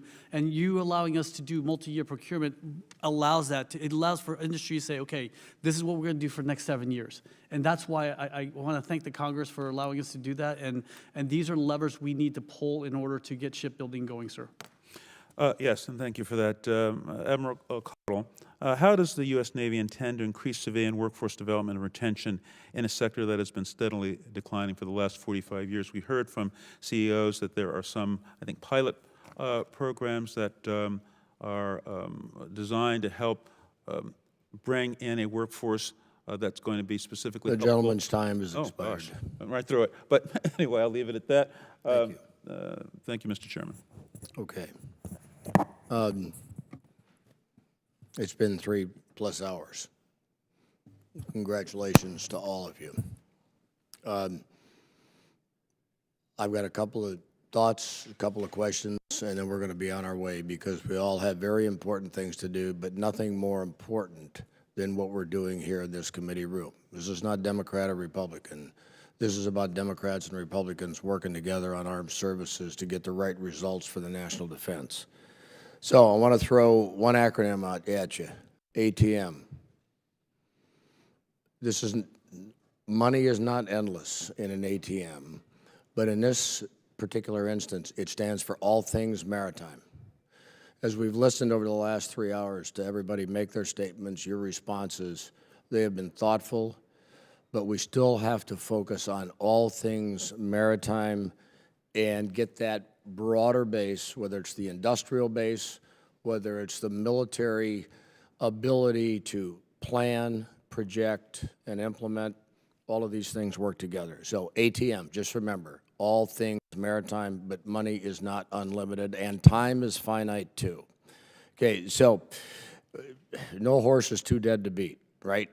Okay, so we're going to resurrect right now the subject of the amphibious fleet. Admiral Caudle, over the years, the Navy budget consistently prioritized other platforms while the Marine Corps warned of a crisis in amphibious lift. As the ultimate arbiter, are you directing the Department of the Navy to adequately fund the amphibious warship procurement and maintenance required for this presence? Or is there something we've missed and there's a strategic decision that lowers the Marine Corps in that priority list? Sir, I am directing that everything we can do to maintain our amphibious fleet be done. I fully recognize the journey that we've been on and how it got to this state. I own it. I'm working with the General, Eric Smith, to fix it. It has my full commitment. It's getting full funding. It's getting full oversight, and every lever I can pull to improve the readiness of the amphibious force. Okay, thank you. General Smith, could you please briefly talk about the importance of the medium landing ship to Marine Corps operations, including your overall acquisition objective and preferred timeline for getting these ships into the fleet? Sir, I can. The LSM, or Landing Ship Medium, is a crucial inter-island connector. It's what moves us through and about the first island chain. It moves our things like our Nemesis battery, Navy Marine Expeditionary Ship Interdiction System, and our Rogue Nemesis system. So the number is to be decided. You know, it's about 30, give or take, but we're still determining those numbers. But it's designed to move those units about and through the first island chain to be a limited target, to be disaggregated, and to reaggregate forces in order to move throughout that first island chain and to sustain themselves, to move munitions batteries, munitions supplies, and to move Marines. Thank you. Mr. Secretary, it's great to see you here. I agree with the Commandant's belief that the LSM is critical to the Marine Corps warfighting mission, which is why I think it's imperative that the Navy does everything it can to get as many ships delivered as quickly as possible. That requires sufficient funding, as we know, to fully utilize the production capacity of LSM shipbuilders, including Fincantieri Marinette Marine, which is able to construct 4 LSMs per year. I was up at their facilities not that long ago, and it's quite impressive. What are your plans for resourcing the LSM program to meet the 4 ship per year target and maintain the shipbuilding workforce, a majority of which commute from my district into Tony Weed's district to go to work? Congressman, we have that in our budget this year. That's why it's so imperative that we pass this bill, sir, because time is of the essence, and these ships are not going to build themselves. We need to be able to tell industry this is what we want, and we're going to lock in the design and then move forward from there, sir. Okay. And I want to leave you. If I could add just 2 things that I think are important to that question is proven design. So it's this LST 100. We're using the Damon design, and for the first time, the Navy's actually going to use a vessel construction manager for the oversight of that build. So both of those are things that are going to get that delivered on time. Great, thank you. Well, and to close this out, you know what the term shell game? Okay. Well, I would suggest to you, if you look at it, potentially we've been playing a hull game for too long. It's time for the hull game to end and the ships to be built, deployed to the fight, to humanitarian assistance, disaster relief, which is a lot of what our MEUs do when they're not in the fight, but it's that worldwide presence that our amphibious-ready fleet shows the world that we're serious about what we do. We just need the seriousness to result in ships that are floating and Marines that are aboard. And with that, unless there's anything else, this hearing is adjourned. I thank everybody for your time and your patience.